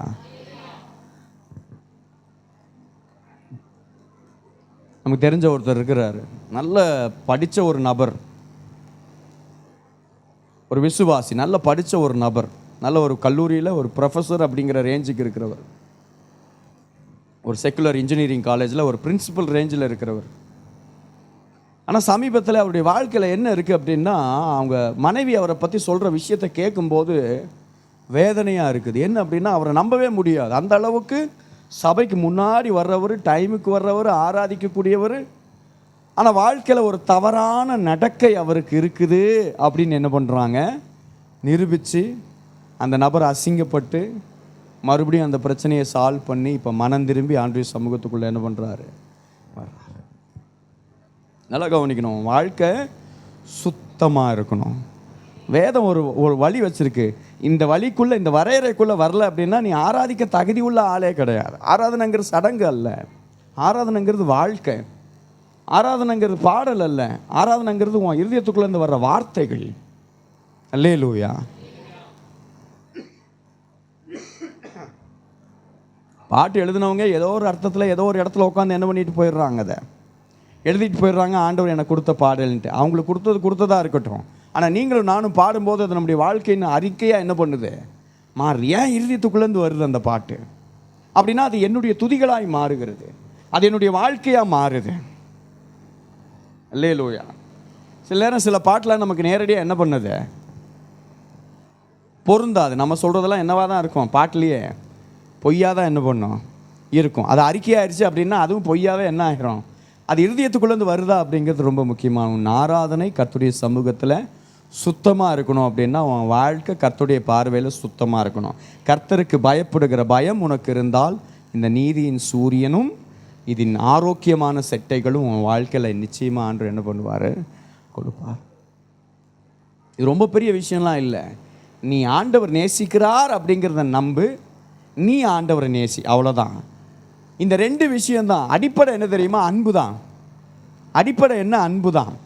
அவருடைய அன்பு எவ்வளோ பெருசுன்னு உனக்கு தெரிஞ்சதுன்னா உன்னுடைய அன்பு எவ்வளோ பெருசுன்னு உங்களுக்கு என்ன பண்ணும் தெரியும். சிம்பிளாக சொல்லணும்னா, உன் கல்யாணத்துக்கு ஒருத்தன் என்ன மொய் எழுதியிருக்கானோ அவன் கல்யாணத்துக்கு அதைத்தான் என்ன பண்ணுவேன் நீ. அல்லேலூயா. மொய் எழுதுனதை கரெக்டாக நோட்டு போட்டு என்ன பண்ணுவோம், எழுதி வைப்போம். 101 ரூபா.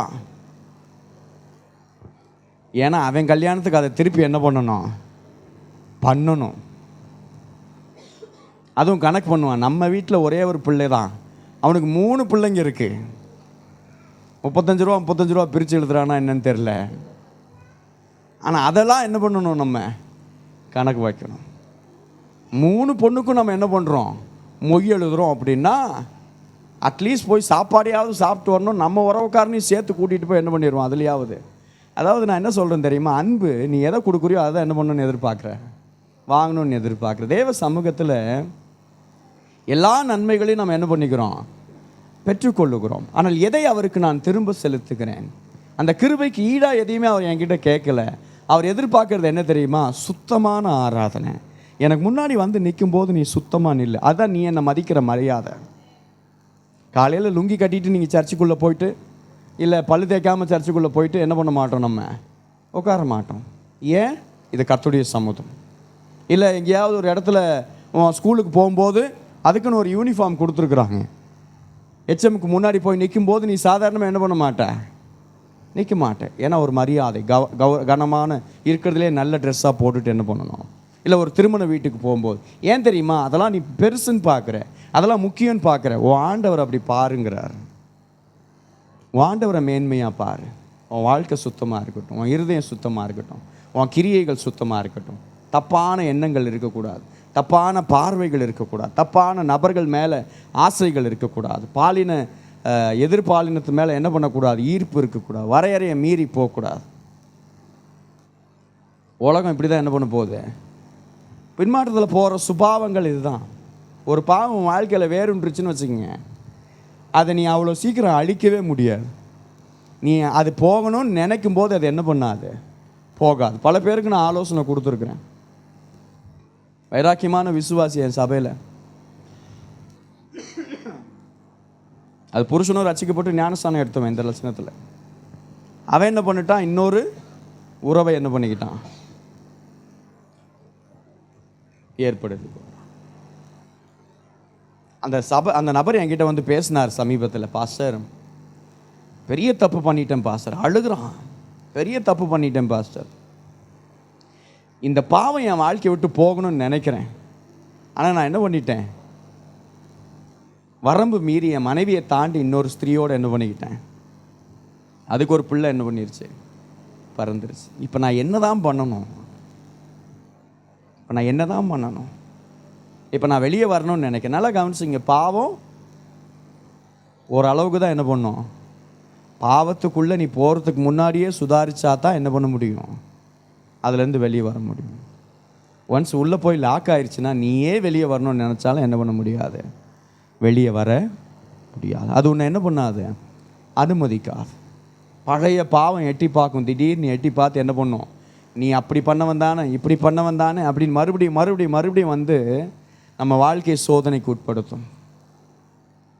உன் வாழ்க்கை சுத்தமாக இருக்கணும், உன் சரீரம் சுத்தமாக இருக்கணும், அப்போ தான் உன் ஆராதனை சுத்தமாக என்ன பண்ணணும் இருக்கு. மூன்றாவது விஷயம், இந்த மார்க்கு சம்பவத்தில் நான் சொல்ல வந்தது ஒன்று தான். வேதபாரருடைய விசுவாசம் வேற, சீஷருடைய விசுவாசம் வேற. அவன் இயேசுவோடவே இருக்கிறான், ஆனால் ஜெபத்து மேலே என்ன இல்லை, அவனுக்கு வாஞ்சை இல்லை. தகப்பனுடைய விசுவாசம் வேற. என்ன தெரியுமா, எனக்கு எப்படி விசுவாசிக்கணும்னு தெரியல, இதுதான் உண்மை. இந்த 3 பேருக்கும் இதுதான் கேள்வியாக இருக்கணும். ஆண்டவர் அவனுக்கு என்ன பண்ணுறாரு, கற்றுக் கொடுக்குறாரு. அதுதான் அவன் விசுவாசம் போ அப்படின்ட்டு. மல்கியா தீர்க்கதரிசி இஸ்ரவேல் ஜனங்களிடத்தில் எதிர்பார்க்கிற 3வது ஒரு விஷயம் என்ன அப்படின்னா, திருமண வாழ்க்கை. முதல் 2 பிரச்சனை என்ன தெரியுமா, தேவன் உன்னை நேசிக்கிறார் நம்பு, நீ அவரை உண்மையாக நேசிக்கிறவனா இருந்தனா எந்த அளவுக்கு அவருக்கு ஆராதனை உண்மையாக கொடுப்பியோ அதை கொடு. 3வது விஷயம் என்ன தெரியுமா, covenant unfaithfulness in marriage. 2வது அதிகாரம் 14வது வசனத்தை வாசிங்க. ஏன் என்று கேட்கிறீர்கள், கர்த்தர் உனக்கும் உன் இளவயதின் மனைவிக்கும் சாட்சியாக இருக்கிறார், உன் தோழியும் உன் உடன்படிக்கையின் மனைவியும் ஆகிய அவளுக்கு நீ துரோகம் பண்ணினாயே. இஸ்ரவேல் ஜனங்களுக்குள்ள இருந்த 3வது பிரச்சனை என்ன தெரியுமா, நீதியின் சூரியன் உதிக்காமல் இருக்கிறதுக்கு தடை என்ன தெரியுமா,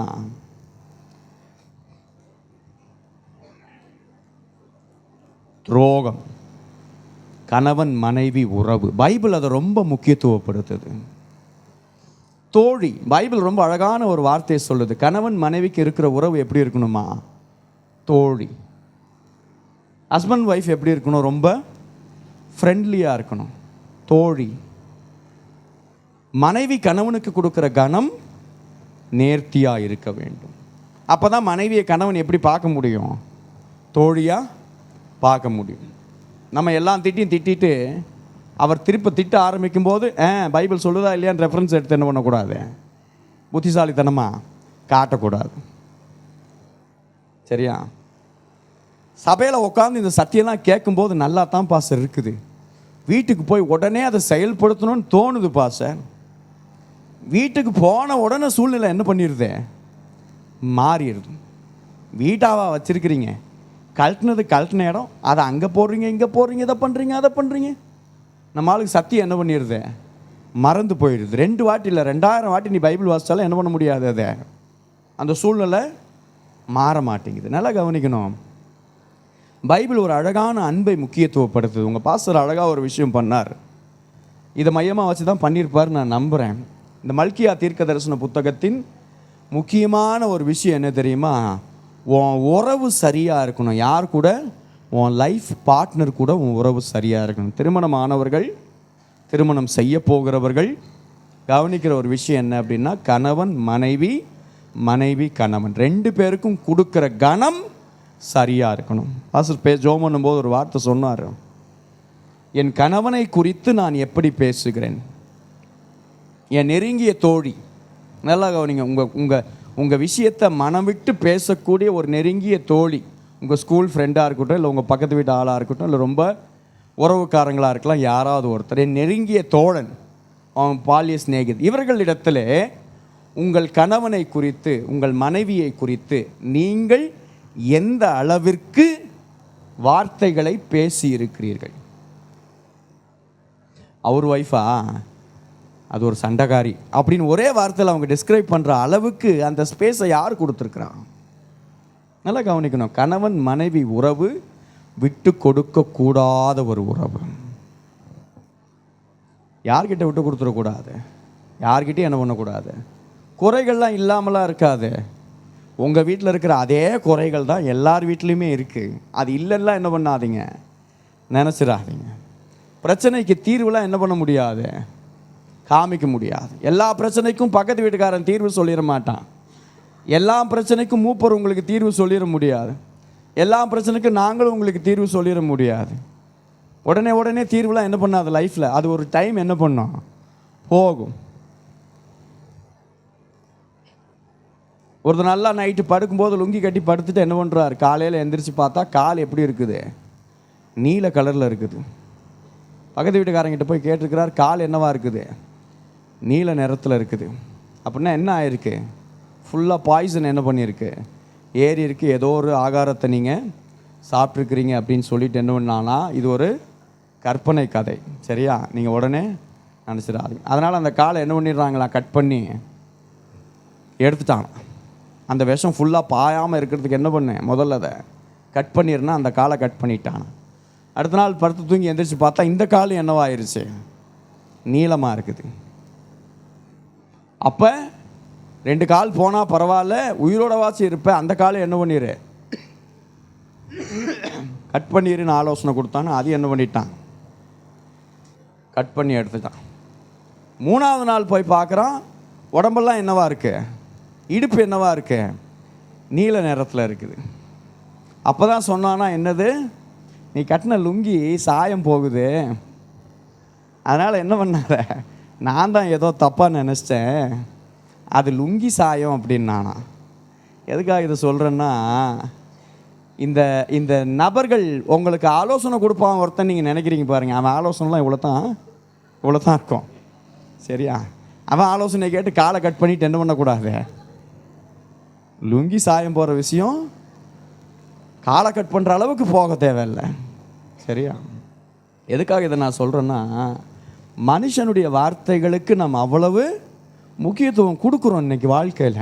அவர் அப்படி சொல்லிடுவார், இவர் இப்படி சொல்லிடுவார், அவர் அப்படி நினச்சிடுவார். உன் ஆண்டவர் என்ன நினைக்கிறாரு அதை நம்ம என்ன பண்ணிடுறோம், யோசிக்கிறதே இல்லை. பாருங்கள், சபைக்கு வரும்போது ஆண்டவர் என்ன நினைக்கிறாரு, ஆண்டவர் என் வாழ்க்கையை எப்படி பார்க்குறாரு, அவருக்கு நான் எப்படிப்பட்ட வாழ்க்கை வாழ்கிறேன், இதெல்லாம் தாண்டி உங்களுக்கு சர்டிஃபிகேட் கொடுக்கக்கூடிய ஆள் யார் அப்படின்னா, உன் மனைவி, உன்னுடைய கணவன். வேதாகம அன்பு என்ன தெரியுமா, ஹெசத் அப்படின்னு சொல்லுவாங்க. ஹெசத்னா மியூச்சுவல் லவ்.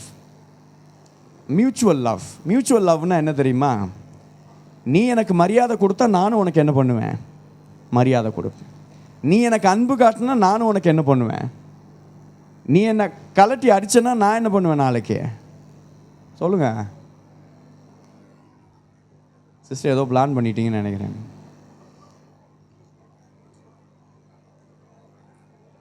இதுதான் அக்ரிமெண்ட் லவ். பைபிள் இந்த லவ் சொல்லவே இல்லை. பைபிள் இந்த லவ் சொல்லலை. நல்லா யோசிச்சு பாருங்களேன், ஆண்டவர் இஸ்ரவேல் மேலே காமிச்ச அன்பு எப்படிப்பட்ட அன்பு. ஒரு வாட்டி அவன் தப்பு பண்ணிட்டு முரட்டாட்டம் பண்ணும்போது ஓங்கி ஒரு அடி அடிச்சிருந்தா என்ன பண்ணியிருப்பாங்க, இஸ்ரவேல் ஒரு தேசமே அழிஞ்சு போயிருக்கும். ஆனால் எத்தனை முறை அந்த அன்பு மன்னித்து கொண்டே இருக்கு. அவர்களை பல முறை சிட்சிக்கிறது, ஆனால் சிட்சித்து மறுபடியும் அந்த உறவுக்களை என்ன பண்ணுது, சேர்த்து கொள்ளுது. பைபிளில் ஒரு விஷயம் பொட்டில் அடிச்சா மாதிரி சொல்றது எது தெரியுமா, 16வது வசனத்தை வாசிங்களேன். தள்ளி விடுதலை நான் வெறுக்கிறேன் என்று இஸ்ரவேலின் தேவனாகிய கர்த்தர் சொல்லுகிறார். அப்படிப்பட்டவன் கொடுமையினால் தன் வஸ்திரத்தை மூடுகிறான் என்று சேனைகளின் கர்த்தர் கொடுமையினால் தன் வஸ்திரத்தை மூடுறானா. கொடுமை, தள்ளி விடுதல்னா என்னது, இந்த மனைவி எனக்கு சரியில்லை, எப்போ பார்த்தாலும் என்ன பண்ணிக்கிட்டே இருக்கிறான், இந்த கணவர் சரியில்லை, எப்போ பார்த்தாலும் குடிச்சு, ஏதாவது இருக்கட்டும், குறைகள் இருக்கும். கர்த்தர் என்னைக்காவது ஒரு நாள் அதை மாற்றுவார்ன்ற விசுவாசம் தான் சபை என்ன பண்ணுது, நமக்கு கொடுக்குது. நேற்று நம்ம வாழ்க்கையை திரும்பி பாருங்க, இன்னைக்கு இந்த ஆண்டவரை ஏற்றுக்கொண்ட பின்ன என் வாழ்க்கை எப்படி இருக்குன்னு யோசிச்சு பாருங்க. அப்போ எப்படி ஒரு மாற்றத்திற்குள் மறுரூப அனுபவத்திற்குள்ளே நம்முடைய வாழ்க்கை கடந்து போகிறது. விவாகரத்து கர்த்தர் என்ன பண்ணுறது இல்லை, அதை விரும்புறது இல்லை, விரும்புறது இல்லை. ஆனால் பாஸ்டர் இவர் கதையை நீங்கள் கேட்டிங்கன்னா நியாயமாக இல்லை, கண்டிப்பாக நியாயமாக தான் இருக்கும். அதனால் நான் இல்லைன்னு என்ன பண்ணவே இல்லை, சொல்லலை. ஒருத்தர் விவாகரத்து பண்ணுறாருன்னா அவர் பக்கத்தில் போய் உக்காந்து அவர் கதையை கேட்டிங்க, இல்லை அந்த அம்மா கதையை கேட்டிங்கன்னா நியாயமாக தான் இருக்கும். கண்டிப்பாக நீங்கள் நம்மளே என்ன பண்ணிட்டு வந்துடுவோம், இந்த மாதிரி மனுஷன் கூட வாழ்கிறதுக்கு என்ன பண்ணிடலாம், நீங்கள் சொல்லிட்டு தான் வருவோம். நீங்கள் இல்லை, நானும் அதை சொல்லிட்டு தான் வருவேன்னு வச்சுக்கோங்களேன். ஆனால் பைபிள் ஒரு விஷயத்தை நேராக சொல்லுது, என்ன தெரியுமா, விவாகரத்து கர்த்தருக்கு அருவருப்பானது. கர்த்தர் அதை வெறுக்கிறார், அவ்வளோதான். நீ எப்படி நியாயப்படுத்தினாலும் கர்த்தர் அதை வெறுக்கிறார். நான் கர்த்தருடைய சித்தம் இல்லாமல் என்ன பண்ணிட்டேன் பாஸ்டர், கல்யாணம் பண்ணிட்டேன் பாஸ்டர் அப்படின்னு. நீ கர்த்தருடைய சித்தம் இல்லாமலாம் என்ன பண்ண முடியாது, கல்யாணம் பண்ண முடியாது. அல்லேலூயா, அல்லேலூயா. நீ அப்படிலாம் என்ன பண்ணிக்காதீங்க, என்றைக்குமே நினச்சிக்காதீங்க. கர்த்தருடைய சித்தம் இல்லாமல் என்ன பண்ணிட்டேன், கல்யாணம் பண்ணிட்டேன். எங்கள் சபையில் அப்படி தான் ஒருத்தன், நான் கர்த்தருடைய சித்தம் இல்லாமல் கல்யாணம் பண்ணிட்டேன். அவன் நல்லா சமைக்க தெரிஞ்சவன், அவன் வியாபாரமே அவன் ஹோட்டல் வச்சுருக்கிறான். அவன் மனைவிக்கு என்ன பண்ண தெரியாது, ஒழுங்காக சமைக்க தெரியாது. அவங்க வீட்டு சமையல் வேறு, அது சாதாரணமாக என்ன பண்ணிடும், சமைச்சு விட்டுட்டு கடகடன்னு போயிடும். அவன் ருசியாக சமைச்சு ஹோட்டலில் போடுற ஒரு ஆள். அவன் வீட்டுக்கு வந்து எதிர்பார்க்குறது அதே ருசியான சாப்பாடு இல்லையா. சமயக்காரனை கட்டிட்டா என்ன பண்ண முடியாது, நீ அவனுக்கு ருசியாக சமைச்சு போடுற அளவுக்கு என்ன பண்ண முடியாது நம்மளால். அவனுக்கு தெரிஞ்ச ஏரியாவில் நம்மளை நொட்டை சொல்லிக்கிட்டே தான் என்ன பண்ணுவான், இருப்பான். அது இல்லாமல் சுத்தத்தில் கணவனுக்கும் மனைவிக்கும் என்ன பண்ணிக்கும், அப்பப்போ முட்டிக்கும். யாராவது ஒருத்தர் என்ன பண்ணுவாங்க, குப்பை போட்டுக்கிட்டே இருப்பாங்க, ஒருத்தர் பெருக்கிக்கிட்டே இருப்பாங்க. அந்த பெருக்கிறவங்க குப்பை போடுறவங்கள திட்டிக்கிட்டே இருப்பாங்க. இதுதான் வாழ்க்கையுடைய யதார்த்தம் இல்லையா. இது வீட்டில் என்ன பண்ணிகிட்ருக்கோம், எப்போவுமே நடந்துகிட்ருக்கோம். உங்கள் வீட்டில் இல்லை, எங்கள் வீட்லேயும் இது என்ன பண்ணுவோம், நடக்கும், இல்லைன்னு நான் சொல்லலை. தேவன் ரெண்டு நபரை இணைக்கிறார் அப்படின்னா அவங்கள எப்படிப்பட்டவர்களாக இணைக்கிறார் அப்படிங்கிறத என்ன பண்ணிக்கணும், நம்ம புரிஞ்சுக்கணும். அவங்கள சரிசமமான நபர்கள் அல்ல. அவங்க சாப்பாட்டு வழக்கம் வேறு, அவங்களுடைய சுத்தபத்தம் வேறு, அவங்களுடைய புரிதல் வேறு. இது ரெண்டுத்தையுமே புரிஞ்சிக்கிற அளவுக்கு மனுஷனுக்கு அறிவு கிடையாது. கர்த்தருடைய கிருபை என்ன பண்ணணும், அவனுக்குள்ளே இருக்கணும். ரட்சிக்கப்பட்ட ஒருத்தருக்கு ஆண்டு கொடுக்குற ஒரு பெரிய கிஃப்ட் என்ன தெரியுமா, அந்த தெய்வீக அன்பை நீ ருசித்தவனாக இருந்தால் அந்த தெய்வீக அன்பை உன்னால் என்ன பண்ண முடியும், வெளியே காண்பிக்க முடியும். அவன் ஒய்ஃபை நான் இவ்வளோ ஆலோசனை சொன்னோம் கேட்கல, ஒய்ஃபை டிவோர்ஸ் பண்ணிவிட்டு வேற ஒரு கல்யாணம் பண்ணிட்டு இப்போ எந்த குறையும் சொல்லாமல் எப்படி இருக்கிறான், வாயடைச்சு போய் என்ன பண்ணியிருக்கிறான், உக்காந்துருக்கிறான். நான் என்ன சொல்கிறேன்னு உங்களுக்கு புரியுதான்னு தெரியல. நீ உன் வாழ்க்கையில் தேவன் ஏற்படுத்தின ஒரு விஷயத்தை அவருடைய சித்தமாய் அங்கீகரித்து கொள்ள பழகி கொள்ள வேண்டும். நாங்கள் ரட்சிக்கப்படுறதுக்கு முன்னாடியே கல்யாணம் பண்ணிட்டோம். எப்படி இருந்தாலும் நல்லா கவனிச்சுக்கோங்க, சபைக்குள்ளே வந்துட்டீங்க அப்படின்னா தேவன் உன் திருமண வாழ்க்கையை பரிசுத்தமாக்கி விடுகிறார். அல்லேலூயா. அந்த பரிசுத்தத்தை காத்து கொள்ள வேண்டியது நம்முடைய பொறுப்பு. என் பார்வை சுத்தமாக இருக்கணும். எனக்கும் என் மனைவிக்கும் பிரச்சனைகள் இருந்தாலும் பைபிள் என்ன சொல்லுது, சூரியன் அஸ்தமிக்கிறதுக்கு முன்னாடி அவன் பிரச்சனைலாம் என்ன பண்ணிடணும், தனியே கடவுது. அப்போ தான் நீதியின் சூரியன் உன் மேலே என்ன பண்ணும், உதிக்கும். சூரியன் அஸ்தமிக்கிறதுக்கு முன்னாடி உன் பிரச்சனை என்ன பண்ணிடணும், சால்வ் ஆயிடணும். நமக்கு ஈகோ என்ன இருக்கும், பயங்கரமாக இருக்கும். அவர் வந்து சாரி சொல்லட்டும், அவர் தான் தப்பு பண்ணார். நல்லா கவனிங்களேன், தப்பு பண்ணவங்க தான் சாரி சொல்லணுங்கிறது தான் யதார்த்தம். ஆனால் இந்த அன்பு உனக்குள்ளே இருந்துச்சுன்னு வச்சுக்கோங்களேன், இந்த அன்புக்கு ஒரு அழகான வார்த்தை என்னென்னா, சூடு சொரணம் நமக்கு ரொம்ப அதிகமாக இருக்குது. அல்லேலூயா. சூடு சொரணம் நமக்கு ரொம்ப அதிகம். யார்கிட்ட காமிச்சிட்ருக்குறோம் தெரியுமா, நம்மோடு வாழ தெரிந்து கொண்ட ஒருத்தர், நம்மோடு வாழ்க்கையை வாழ தெரிந்து கொண்ட ஒருத்தர், நம்மளே வாழ்க்கையாய் தெரிந்து கொண்ட ஒருத்தர். அவங்க தான் நம்முடைய வாழ்க்கை ஃபுல்லாக நம்ம கூட இருக்கக்கூடிய நம்முடைய மனைவி. என்னுடைய விழா தேவன் இணைத்த இணைப்பு, ஒரு தெய்வீக திட்டம். அவங்கக்கிட்ட நான் என்ன பண்ணக்கூடாது, ஈகோலாம் காமிக்க ஒரு டக்குன்னு ஒரு டெசிஷன் எடுத்து உடனே போய் என்ன பண்ணிடணும், பேசி டக்குன்னு சாரி சொல்கிறதுல எந்த கூச்சமும் இல்லை. அதுக்கு நீ என்ன பண்ண தேவையில்லை, கூச்சப்பட வேண்டியதில்லை. மனைவி, கணவன், ஐயோ ஆம்பளை பொம்பளை இதெல்லாம் என்ன பண்ண தேவையில்லை, இருக்க தேவையில்லை. ஆண்டவர் சொல்கிறார், தோழியாயிரு, be friendly with your life partner. Friendly ஆயிரு, பேசு, மனசு விட்டு பேசு. அப்போ தான் பிள்ளைங்க நல்லா இருக்கும். பிள்ளைங்க தூங்குதுன்னு நினச்சி நீ பேசுகிற எல்லாமே பிள்ளைங்க என்ன பண்ணிகிட்ருக்கோம், கேட்டுக்கிட்டு தான் இருக்கும்.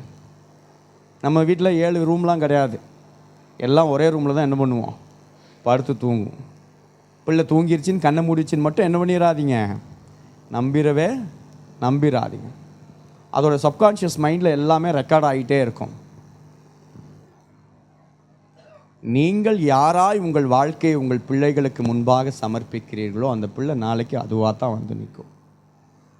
ஜஸ்ட் அதை சூஸ் பண்ணுற வேர்ட்ஸ்லாம் பாருங்கள், அது பேசுகிற வார்த்தைகள்லாம் எப்படிப்பட்ட வார்த்தைகள், நீங்கள் பேசின ஒரு வார்த்தைகள் தான். நான் வேகமாய் கடந்து போகிறேன். 4வது விஷயம், 2ஆம் அதிகாரம் 17வது வசனத்தை வாசிங்களேன்.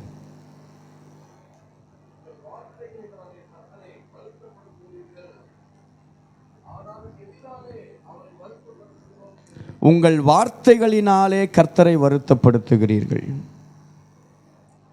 அதாவது உன் வார்த்தை, நம்ம பேசுகிற வார்த்தை தேவனை மகிழ்விக்கிற ஒரு வார்த்தையா அப்படிங்கிறது தான். நீங்களும் உன் மனைவியும் ஒரு இடத்துக்கு போகிறீங்க, எப்படி இருக்கிறீங்க அப்படின்னா அவங்க மனைவி என்ன சொல்கிறாங்க, ஏதோ இருக்கிறோம் அப்படின்னாங்கன்னா, நல்லா கவனிக்கணும் ஒரு விஷயம், ஏதோ இருக்கிறோம் அப்படின்னாங்கன்னா கணவனுக்கு அது எப்படிப்பட்ட ஒரு வார்த்தை, எப்படிப்பட்ட ஒரு வார்த்தை. இன்னைக்கு என்ன சாப்பிட்டீங்க அப்படின்னு உங்கள் கணவரை பார்த்து ஒருத்தர் கேட்கும்போது எதையோ தின்னோம் அப்படின்னாங்கன்னா, கஷ்டப்பட்டு சமைச்ச மனைவிக்கு அது எப்படிப்பட்ட ஒரு அங்கீகாரம். நான் சொல்றது புரியுதா உங்களுக்கு? அப்போ நீ பேசுகிற ஒவ்வொரு வார்த்தையும் தேவனுக்கு எப்படிப்பட்ட வார்த்தையாய் போய் சேருகிறது, தேவனுக்கு மகிமையை கொண்டு போகிற வார்த்தையாக இருக்குதா, தேவனை கனப்படுத்துகிற வார்த்தையாக இருக்குதா? அது இல்லாமல் தேவ நீதியை என்ன பண்ணிடுறோம் தெரியுமா, சில நேரம் கடவுளை என்னவா மாற்றிடுறோம் தெரியுமா, ஒரு விக்கிரகமாக மாற்றிடுறோம். ஆண்டவரே நீங்கள் சும்மா இருங்க, நான் யுத்தம் பண்ணுறேன், நீங்கள் அமர்ந்திருந்து தேவனா உங்கள் கௌரவத்தை காப்பாற்றிக்கிங்க, நானே என்ன பண்ணிக்கிறேன், யுத்தம் பண்ணிக்கிறேன் அப்படிங்கிறது தான். அல்லேலூயா. வாசிங்களேன் அந்த வசனத்தை. ஆனாலும் எதினால் அவரை வருத்தப்படுத்துகிறோம் என்கிறீர்கள், பொல்லாப்பை செய்கிறவனும் கர்த்தரின் பார்வைக்கு நல்லவன் என்றும் அப்படிப்பட்டவர்கள் பேரில் அவர் பிரியமாக இருக்கிறார் என்றும் நியாயம் தீர்க்கிற தேவன் எங்கே என்றும். இஸ்ரவேல் என்ன தெரியுமா பண்ணுது, இந்த பாபிலோனிய மேலே ஏறி நிற்கிறான், இந்த அசீரியன் எங்களை என்ன பண்ணுறான், இது பண்ணுறான். எல்லாம் இவங்க அடிமைத்தனத்துக்குள்ளே தான் இருக்கிறாங்க, ரோமர்கள்கிட்ட அடிமைத்தனத்துக்குள்ளே தான் இருக்கிறாங்க. காலத்துக்கு நூற்றுக்கணக்கான ஆண்டுகள் அடிமையாகவே வாழ்ந்துட்டு வர்றான். அவனுக்கு இருக்கிற ஒரு கேள்வி என்ன தெரியுமா, என்ன நியாயம் பண்ணிட்டார் இந்த ஆண்டவர், என்ன நியாயம் பண்ணுறார் இந்த ஆண்டவர். ஒரு கட்டத்தில் விரக்தி ஆயிடுவோம் பாருங்களேன். விரக்தி ஆகிட்டு ஒரு கேஸ் ரொம்ப வருஷமாக இழுத்தடிச்சிக்கிட்டே இருக்கும். அந்த கேஸ் என்றைக்கு தான் முடியும் நமக்கு என்ன பண்ணாது தெரியாது. நமக்கு சாதகமாக வர்ற மாதிரி என்ன பண்ணுது, அந்த கேஸு போய்கிட்டே இருக்கும். படுத்து தூங்கலாம், போர்வை பற்றி தூங்குறான் பாருங்கள் ஒருத்தர். அந்த கேஸு நமக்கு சாதகமாக முடியுமான்னு எதிர்பார்த்து நம்ம என்ன பண்ணிகிட்டு இருப்போம், காத்துக்கிட்டு இருப்போம். ஆனால் அது கடைசி நேரத்தில் என்ன பண்ணிடுறோம் டக்குன்னு. இப்போ இந்த ஆண்டவர் இருக்கிறாரா இல்லையா, இந்த ஆண்டவர் நியாயம் செய்கிறாரா இல்லையா, நீ என்ன தெரியுமா நினச்சிக்கிற, பெரும்பாலும் உன் டைமுக்குள்ளே இந்த ஆண்டவர் வந்து என்ன பண்ணிடணும், உனக்கு நியாயம் செஞ்சிடணும். உன் டைமுக்குள்ளே இந்த ஆண்டவர் வந்து எல்லாத்தையும் செய்யணும். உன் நேரத்துக்குள்ளே இந்த ஆண்டவர் என்ன பண்ணிடணும், கிரியை செஞ்சிடணும். இதுக்குள்ளே ஆண்டவர் அப்படின்ட்டு ஆண்டவர் ஒரு வட்டத்துக்குள்ளே கொண்டு வர்றதுக்கு என்ன பண்ணுறோம் நம்ம, பிரயாசம். தேவ நீதியை குறித்த தவறான ஒரு புரிதல். கர்த்தருடைய நீதி தாமதிக்கும், ஆனால் கர்த்தருடைய நீதி இப்படித்தான் ஜெயிக்கணும் உன்னாலையும் என்னாலையும் கற்பனை பண்ணி பார்க்கவே முடியாது. நீ எதிரியை ஆண்டவர் இப்படி அடித்தா பயங்கரமாக இருக்குன்னு ஒரு கற்பனை பண்ணி வச்சுருக்க பாரு. அந்த எதிரியை உன் கண்ணில் இருந்தே உன் பார்வையிலேருந்து எங்கேயோ கூட்டிகிட்டு போயிடுவார். எங்கே போனாலும் உனக்கு நீ தேடியே என்ன பண்ண மாட்ட. அவருடைய சிஸ்டம் டோட்டலாக வேறு, ரைட்? ஆனால் அவருடைய நீதி அப்படி தான் இருக்கும். அவருடைய நீதி பயங்கரமாக இருக்கும். இந்த ஆண்டு கர்த்தர் உங்களுக்கு எப்படி வெளிப்படுறன்னு வாக்கு பண்ணி இருக்கிறாரு.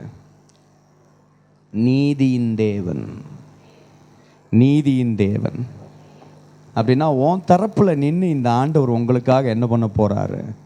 நீதி செய்ய போகிற ஒரு ஆண்டவராக இருக்கிறார். எத்தனை பேர் விசுவாசிக்கிறீங்க? உங்கள் சார்பில் நின்று ஒரே ஒரு விஷயந்தான், அவருக்கு பயப்படுகிற பயத்துக்குள்ள அவருடைய செட்டைகளுக்குள்ளே போயிரு. அவர் உன்னை நேசிக்கிறார் நம்பு. நீ அவரை உண்மையாக நேசிக்கிறவனாக இருந்தால் சுத்தமான ஆராதனை அவருக்கு பதிலாக கொடு. உன் மனைவியோட, உன் கணவனோட, உன்னுடைய உறவுகளுக்கு உண்மையாக இரு. துரோகம் பண்ணாத, வெறுக்காத. வெறுக்கக்கூடிய விஷயந்தான் நடக்கும், ஆனால் வெறுக்காத. மிரட்டுற அன்புலாம் கர்த்தருடைய அன்பு கிடையாது. சரியா? மிரட்டுற அன்பு என்ன பண்ணாது? தேவ அன்பை வெளிப்படுத்தாது. மன்னிக்கிற அன்பு ஒன்று இருக்கிறது. மன்னிக்கிற அன்பு இருக்கிறது. அந்த மன்னிக்கிற அன்பனால் எவ்வளோ தூரம் மன்னிக்க முடியும்? எவ்வளோ தூரம் மன்னிக்க முடியும்? எனக்கெல்லாம் தெரியும் சிலருடைய மன்னிப்பெல்லாம்.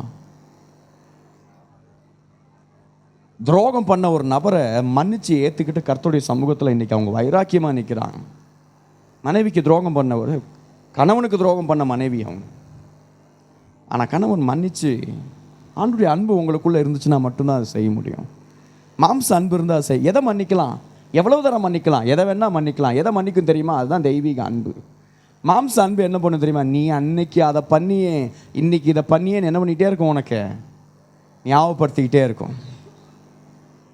மன்னிச்சிருமா அப்படின்னு நீ மன்னிப்பு கேட்டேன்னு வச்சுக்கோ, சரி சரி ஒன்றும் பிரச்சனை இல்லை விடுங்க அப்படின்னு நார்மலாக என்ன பண்ணிடுவோம், வந்துடுவோம். மறுபடியும் தப்பு நடக்காமலாம் இருக்காது. மறுபடியும் ஏதாவது ஒரு தப்பு நடக்கும்போது அன்னைக்கே நீ அப்படி பண்ணியே நீ என்ன பண்ணிப்ப, அந்த அன்பை, அந்த மன்னிப்பை மறுபடியும் ஞாபகப்படுத்தி காமிச்சுப்பேன். இதுதான் மனுஷனுடைய அன்பு. ஆனால் தெய்வீக அன்புக்கு ஒரு சுபாவம் இருக்குது. ஒரு வாட்டி மன்னிச்சுன்னா அதை என்ன பண்ண மாட்டேன், திருப்பி எடுத்து பேசவே மாட்டேன். அது எவ்வளோ பெரிய பாவமாக இருக்கட்டும், மன்னிச்சிட்டியா தெய்வீக அன்பு, திரும்பி அதை சொல்லி காமிக்கக்கூடிய ஒரு சுபாவம் நமக்குள்ளே என்ன பண்ணக்கூடாது, இருக்கவே கூடாது. நீதியின் சூரியன் உங்கள் மேல் உதிக்கும், அதன் செட்டைகளின் கீழே ஆரோக்கியம் இருக்கும். அப்படின்னா அதுக்கு கீழே நீங்கள் வந்துட்டீங்க அப்படின்னா அதன் செட்டைகளின் கீழே ஆரோக்கியம் இருக்கும். நல்லா கவனிங்க. பூமியில் ஒரு பக்கம் தான் சூரியன் என்ன பண்ண ஒளியை கொடுக்குது. அந்த டைம் இன்னொரு பக்கம் என்னவா இருக்குது, இருளாக இருக்குது. அங்கே துன்மார்க்கர் இருக்கக்கூடிய இடம், கர்த்தருக்கு பயப்படாத ஒரு சந்ததி இருக்கக்கூடிய இடம். நீங்களும் நானும் ரட்சிக்கப்பட்டு அபிஷேகம் பண்ணப்பட்டு தேவனை சொந்த ரட்சகராக ஏற்றுக்கொண்டு அந்த இடத்துல போய் என்ன பண்ணக்கூடாது, நிற்கக்கூடாது. 5வது வார்த்தையை நான் சொல்லிடுறேன் டக்குன்னு. 5வது பிரச்சனை என்னன்றது 3வது அதிகாரம் 8வது வசனத்தை வாசிங்க.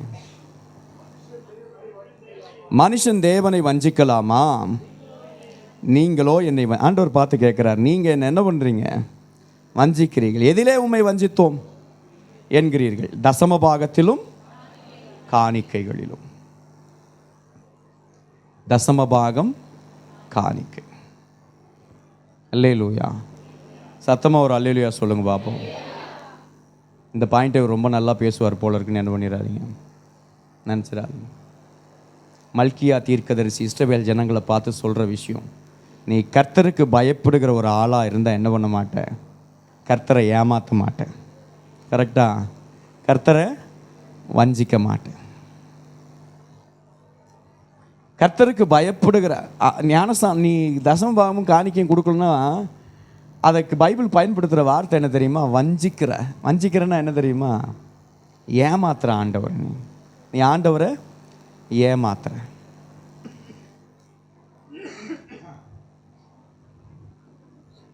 தசம பாகம்னா 10ல் 1 பங்கா 2 பங்கா 3 பங்கான்லாம் நான் சொல்லலை, சரியா? ஆனால் கர்த்தருக்கு கொடுக்கறதுல நீ உண்மையாக இருக்கிறாயா? 5000 ரூபா சம்பளம் வாங்கும்போது 500 ரூபா தசம பாகம் போடுறதுல உண்மையாக இருந்தாய். 50,000 ரூபா சம்பளம் வாங்கும்போது 5000 ரூபா தசம பாகம் போடுறதுல உண்மையாக இருக்கிறாயா? நான் கேட்குற கேள்வி என்ன தெரியுமா? 5000 ரூபா சம்பளம் வாங்கணும், 500 ரூபா என்ன பண்ணிடுறோம், உண்மையாக ஆண்டவருக்கு தசம பாகம் போட்டுருவோம். 50,000 ரூபா நீ சம்பளம் வாங்கும்போது எவ்வளோ தசம பாகம் போடுற? 5000 ரூபா கரெக்டாக போட்டுரு. கரெக்டான்றதுலாம் இல்லை, நான் சொல்கிறது 10ல் 1 2ங்கிறதுலாம் இல்லை.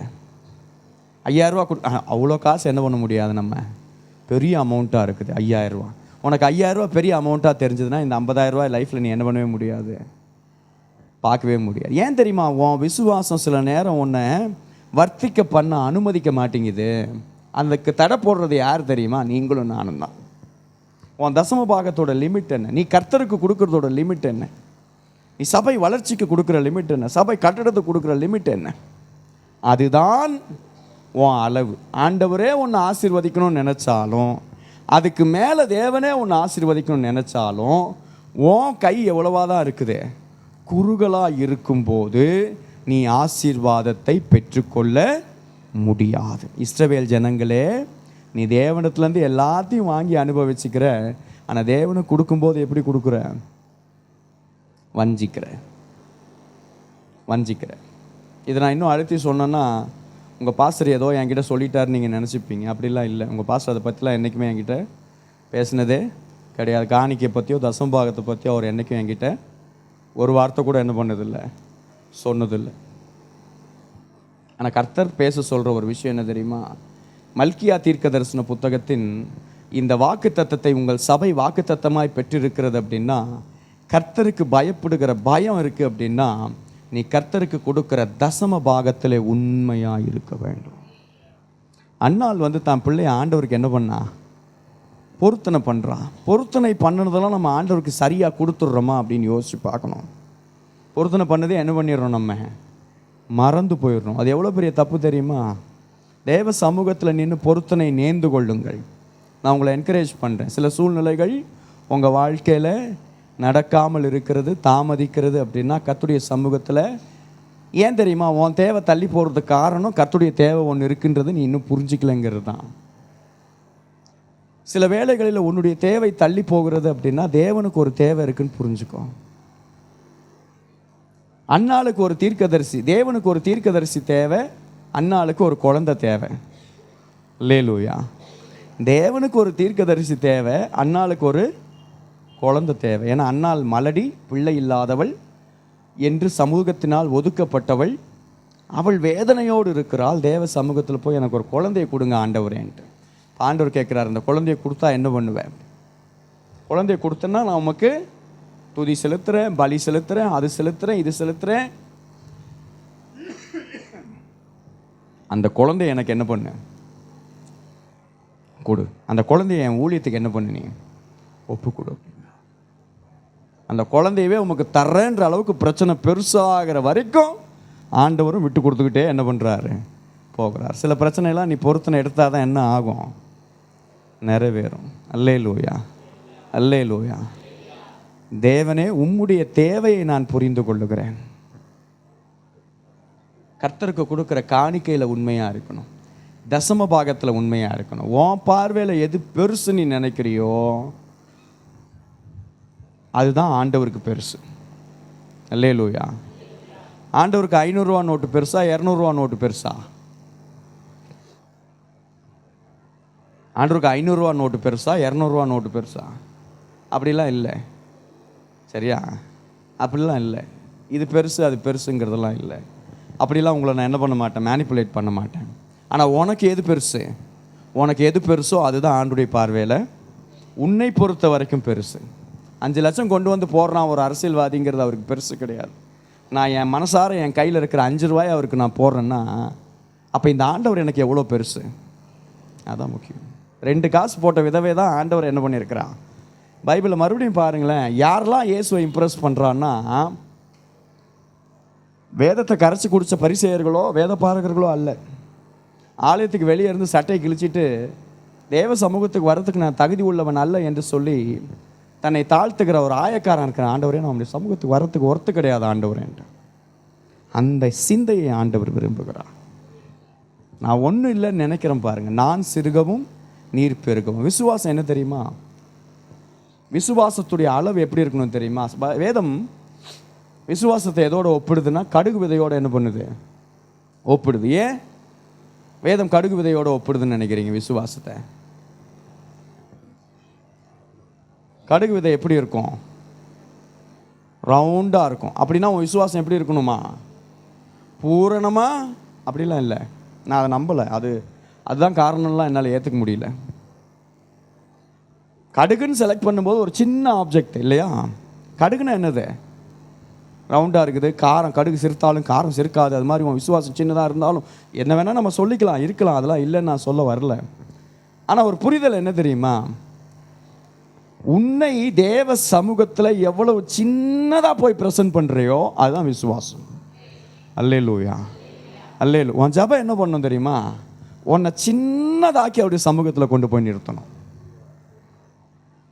ஆனால் என் படிப்பு என்ன பண்ண மாட்டேங்குது, என்ன சின்னதாக்க விட மாட்டேங்குது. நான் யார், என் வருஷம், என்னுடைய ஹைட் என்ன, என் பர்சனாலிட்டி என்ன, இந்த உலகத்துக்குள்ளே தான் நம்ம வாழ்ந்துட்டுருக்குறோம் பாருங்களேன். யாரோடு என்னை ஒப்பிட்டு கொள்ளுகிறேன், எப்போ பார்த்தாலும் எந்த நபரோடு என்னை ஒப்பிட்டு கொள்ளுகிறேன். இந்த சிந்தையோடு தேவ சமூகத்தில் போனேன்னா உன் விசுவாசம் என்ன கிடையாது. ஆனால் ரட்சிக்கப்பட்ட புதுசில் உனக்கு ஒரு விசுவாசம் இருந்திருக்கும் தெரியுமா. ரட்சிக்கப்பட்ட புதுசில் என்ன சொன்னாலும் என்ன பண்ணுவோம், வாழ்க்கையில் அப்ளை பண்ணுவோம் பாருங்கள், கீழ்ப்படிவோம் பாருங்கள். நாளாக நாளாக விசுவாசம் என்ன ஆகுது தெரியுமா, அந்த கடுகு விதையோட சைஸு பெருசாகிக்கிட்டே போய் என்ன ஆயிடுது, பூசணிக்காய் சைஸில் இருக்குது இன்றைக்கி இருக்கிற விசுவாசம்லாம். தேவன் சொல்லலை, பூசணிக்காவெல்லாம் என்ன பண்ணாத, நீ சிறுகணும், நீ என்ன பண்ணக்கூடாது, உன் ஆவிக்குரிய வாழ்க்கை வளருதுன்னா என்ன பண்ணணும் தெரியுமா, உன் விசுவாசத்தின் அளவு. விசுவாசத்தின் அளவு இல்லை, நீ என்னவா மாறணும், கடுகா மாறணும். அதான் உன் விசுவாசம். என்னை கடுகாக்குவது தான் என் விசுவாசம், தேவனை மலையாக்கி பார்ப்பது தான் என்னுடைய விசுவாசம். அப்படின்னா நீ ஜீரோ ஆகிட்ட பின்னாடி ஒரு மலையை பார்த்து பெயர்ந்து போன்னு சொன்னோன்னா அது பெயர்ந்து போகுமா? ஏன் தெரியுமா, நீ உன்னை ஜீரோ ஆக்கின பின்னாடி அந்த மலை பெயர்ந்து போவது உன்னுடைய தனிப்பட்ட தேவையாக இருக்காது, தேவ ராஜ்யத்தின் தேவையாக இருக்கும் போது அது போயிருமா. அல்லேலூயா, அல்லேலூயா. கடுகு விதை அளவு விசுவாசம்னா அளவு அல்ல, சின்ன விசுவாசம் இல்லை, உன்னை சின்னதாக்கக்கூடிய விசுவாசம். தேவ சமூகத்தில் நான் சிறுகவும் அவர் பெருகவும் பண்ணக்கூடிய வார்த்தைகள். கடைசி விஷயம் என்ன அப்படின்னா 13வது வசனத்தை வாசிங்க. 3வது அதிகாரம் 13வது வசனம். நீங்கள் எனக்கு விரோதமாய் பேசின பேச்சுகள் கடினமாக இருக்கிறது என்று கர்த்தர் சொல்லுகிறார், ஆனாலும் என்னத்தை பேசினோம் அப்படின்ட்டு என்ன பண்ணுறோம், அவரை பார்த்து சொல்கிறோம். அப்படின்னா கடின இருதயம், கடின இருதயம்.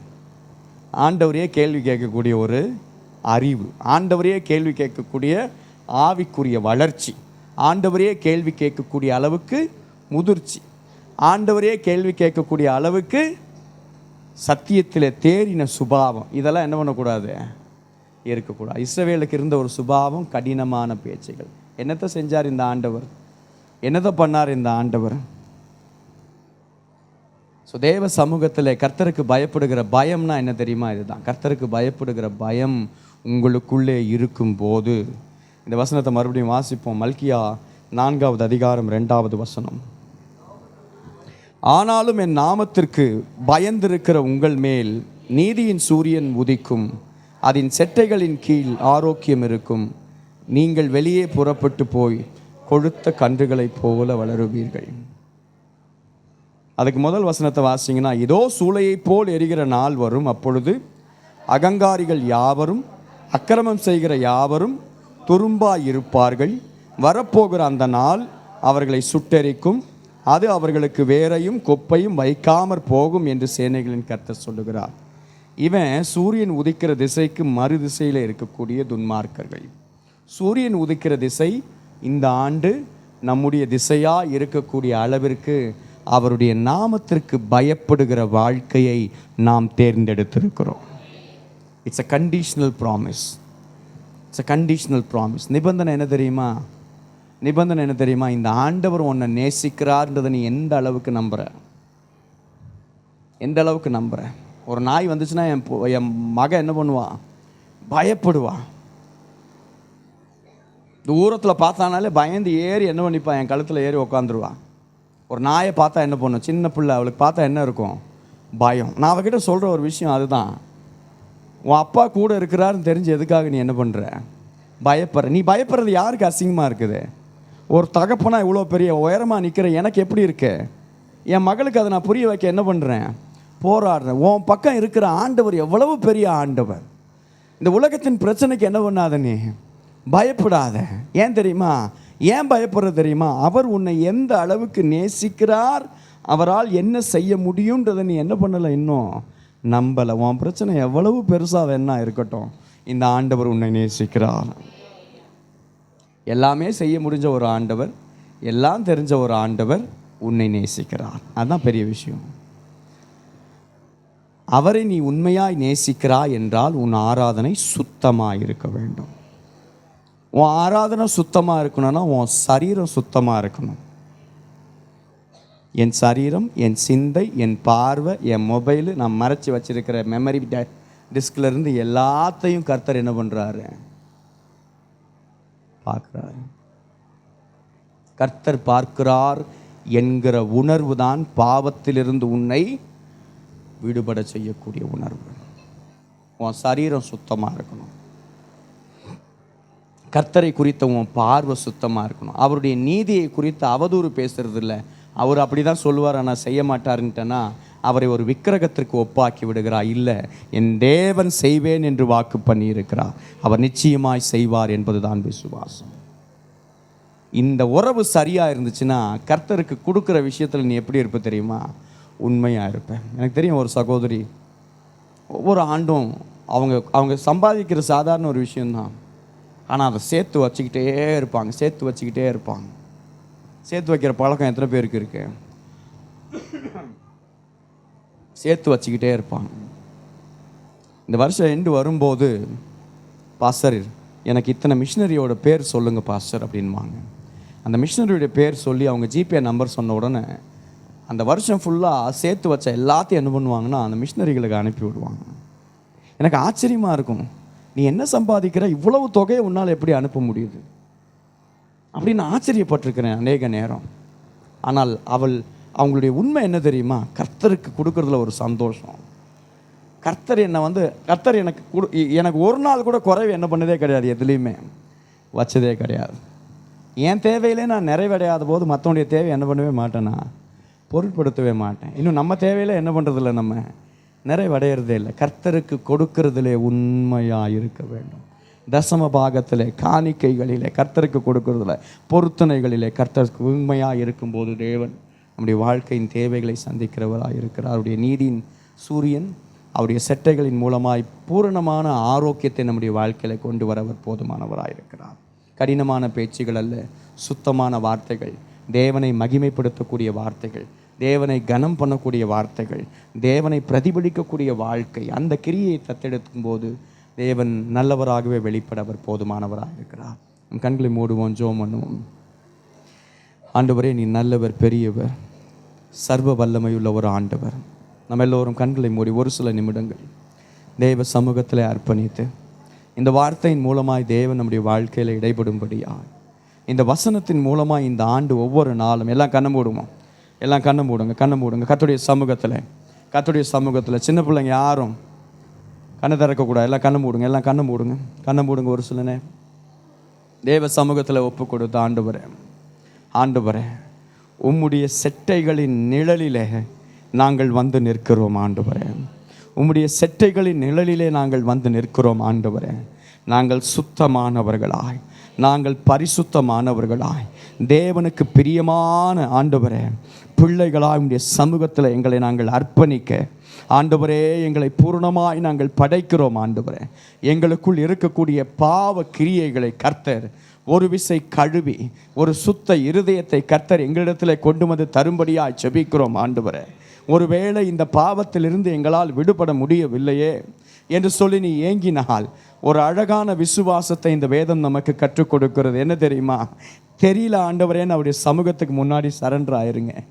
தெரியல ஆண்டவரே, இதிலிருந்து எப்படி வெளிப்படுவது என்று எனக்கு தெரியல என்று தேவ சமூகத்தில் போய் நீ முழங்கால் படியிட்டு இந்த ஆண்டவரை பார்த்து கேட்கும்போது உன் வாழ்க்கையை தலைகளாய் மாற்றக்கூடிய ஒரு விசேஷமான ஞானத்தை இந்த தேவன் உனக்கு அருளுவதற்கு அவர் போதுமானவராய் இருக்கிறார். எங்களை சுத்திகரிங்க ஆண்டவரே, எங்களை சுத்திகரிங்க ஆண்டவரே. உம்முடைய செட்டைகளின் கீழே வந்து உம்முடைய ஒளியை, இந்த உலகத்திற்கு ஒரே ஒளியான தேவன், அந்த நீதியின் சூரியனாகிய ஆண்டவராகிய இயேசு கிறிஸ்துவை எங்களுடைய வாழ்க்கையில சொந்த இரட்சகராய் ஏற்றுக்கொண்டவர்களாய், இந்த இயேசு எங்களுடைய வாழ்க்கையில பூரணமாகும்படி, இந்த நீதி எங்களுடைய வாழ்க்கையில அவர் மூலமாய் வெளிப்படும்படி, எங்கள் பேச்சிலே, எங்கள்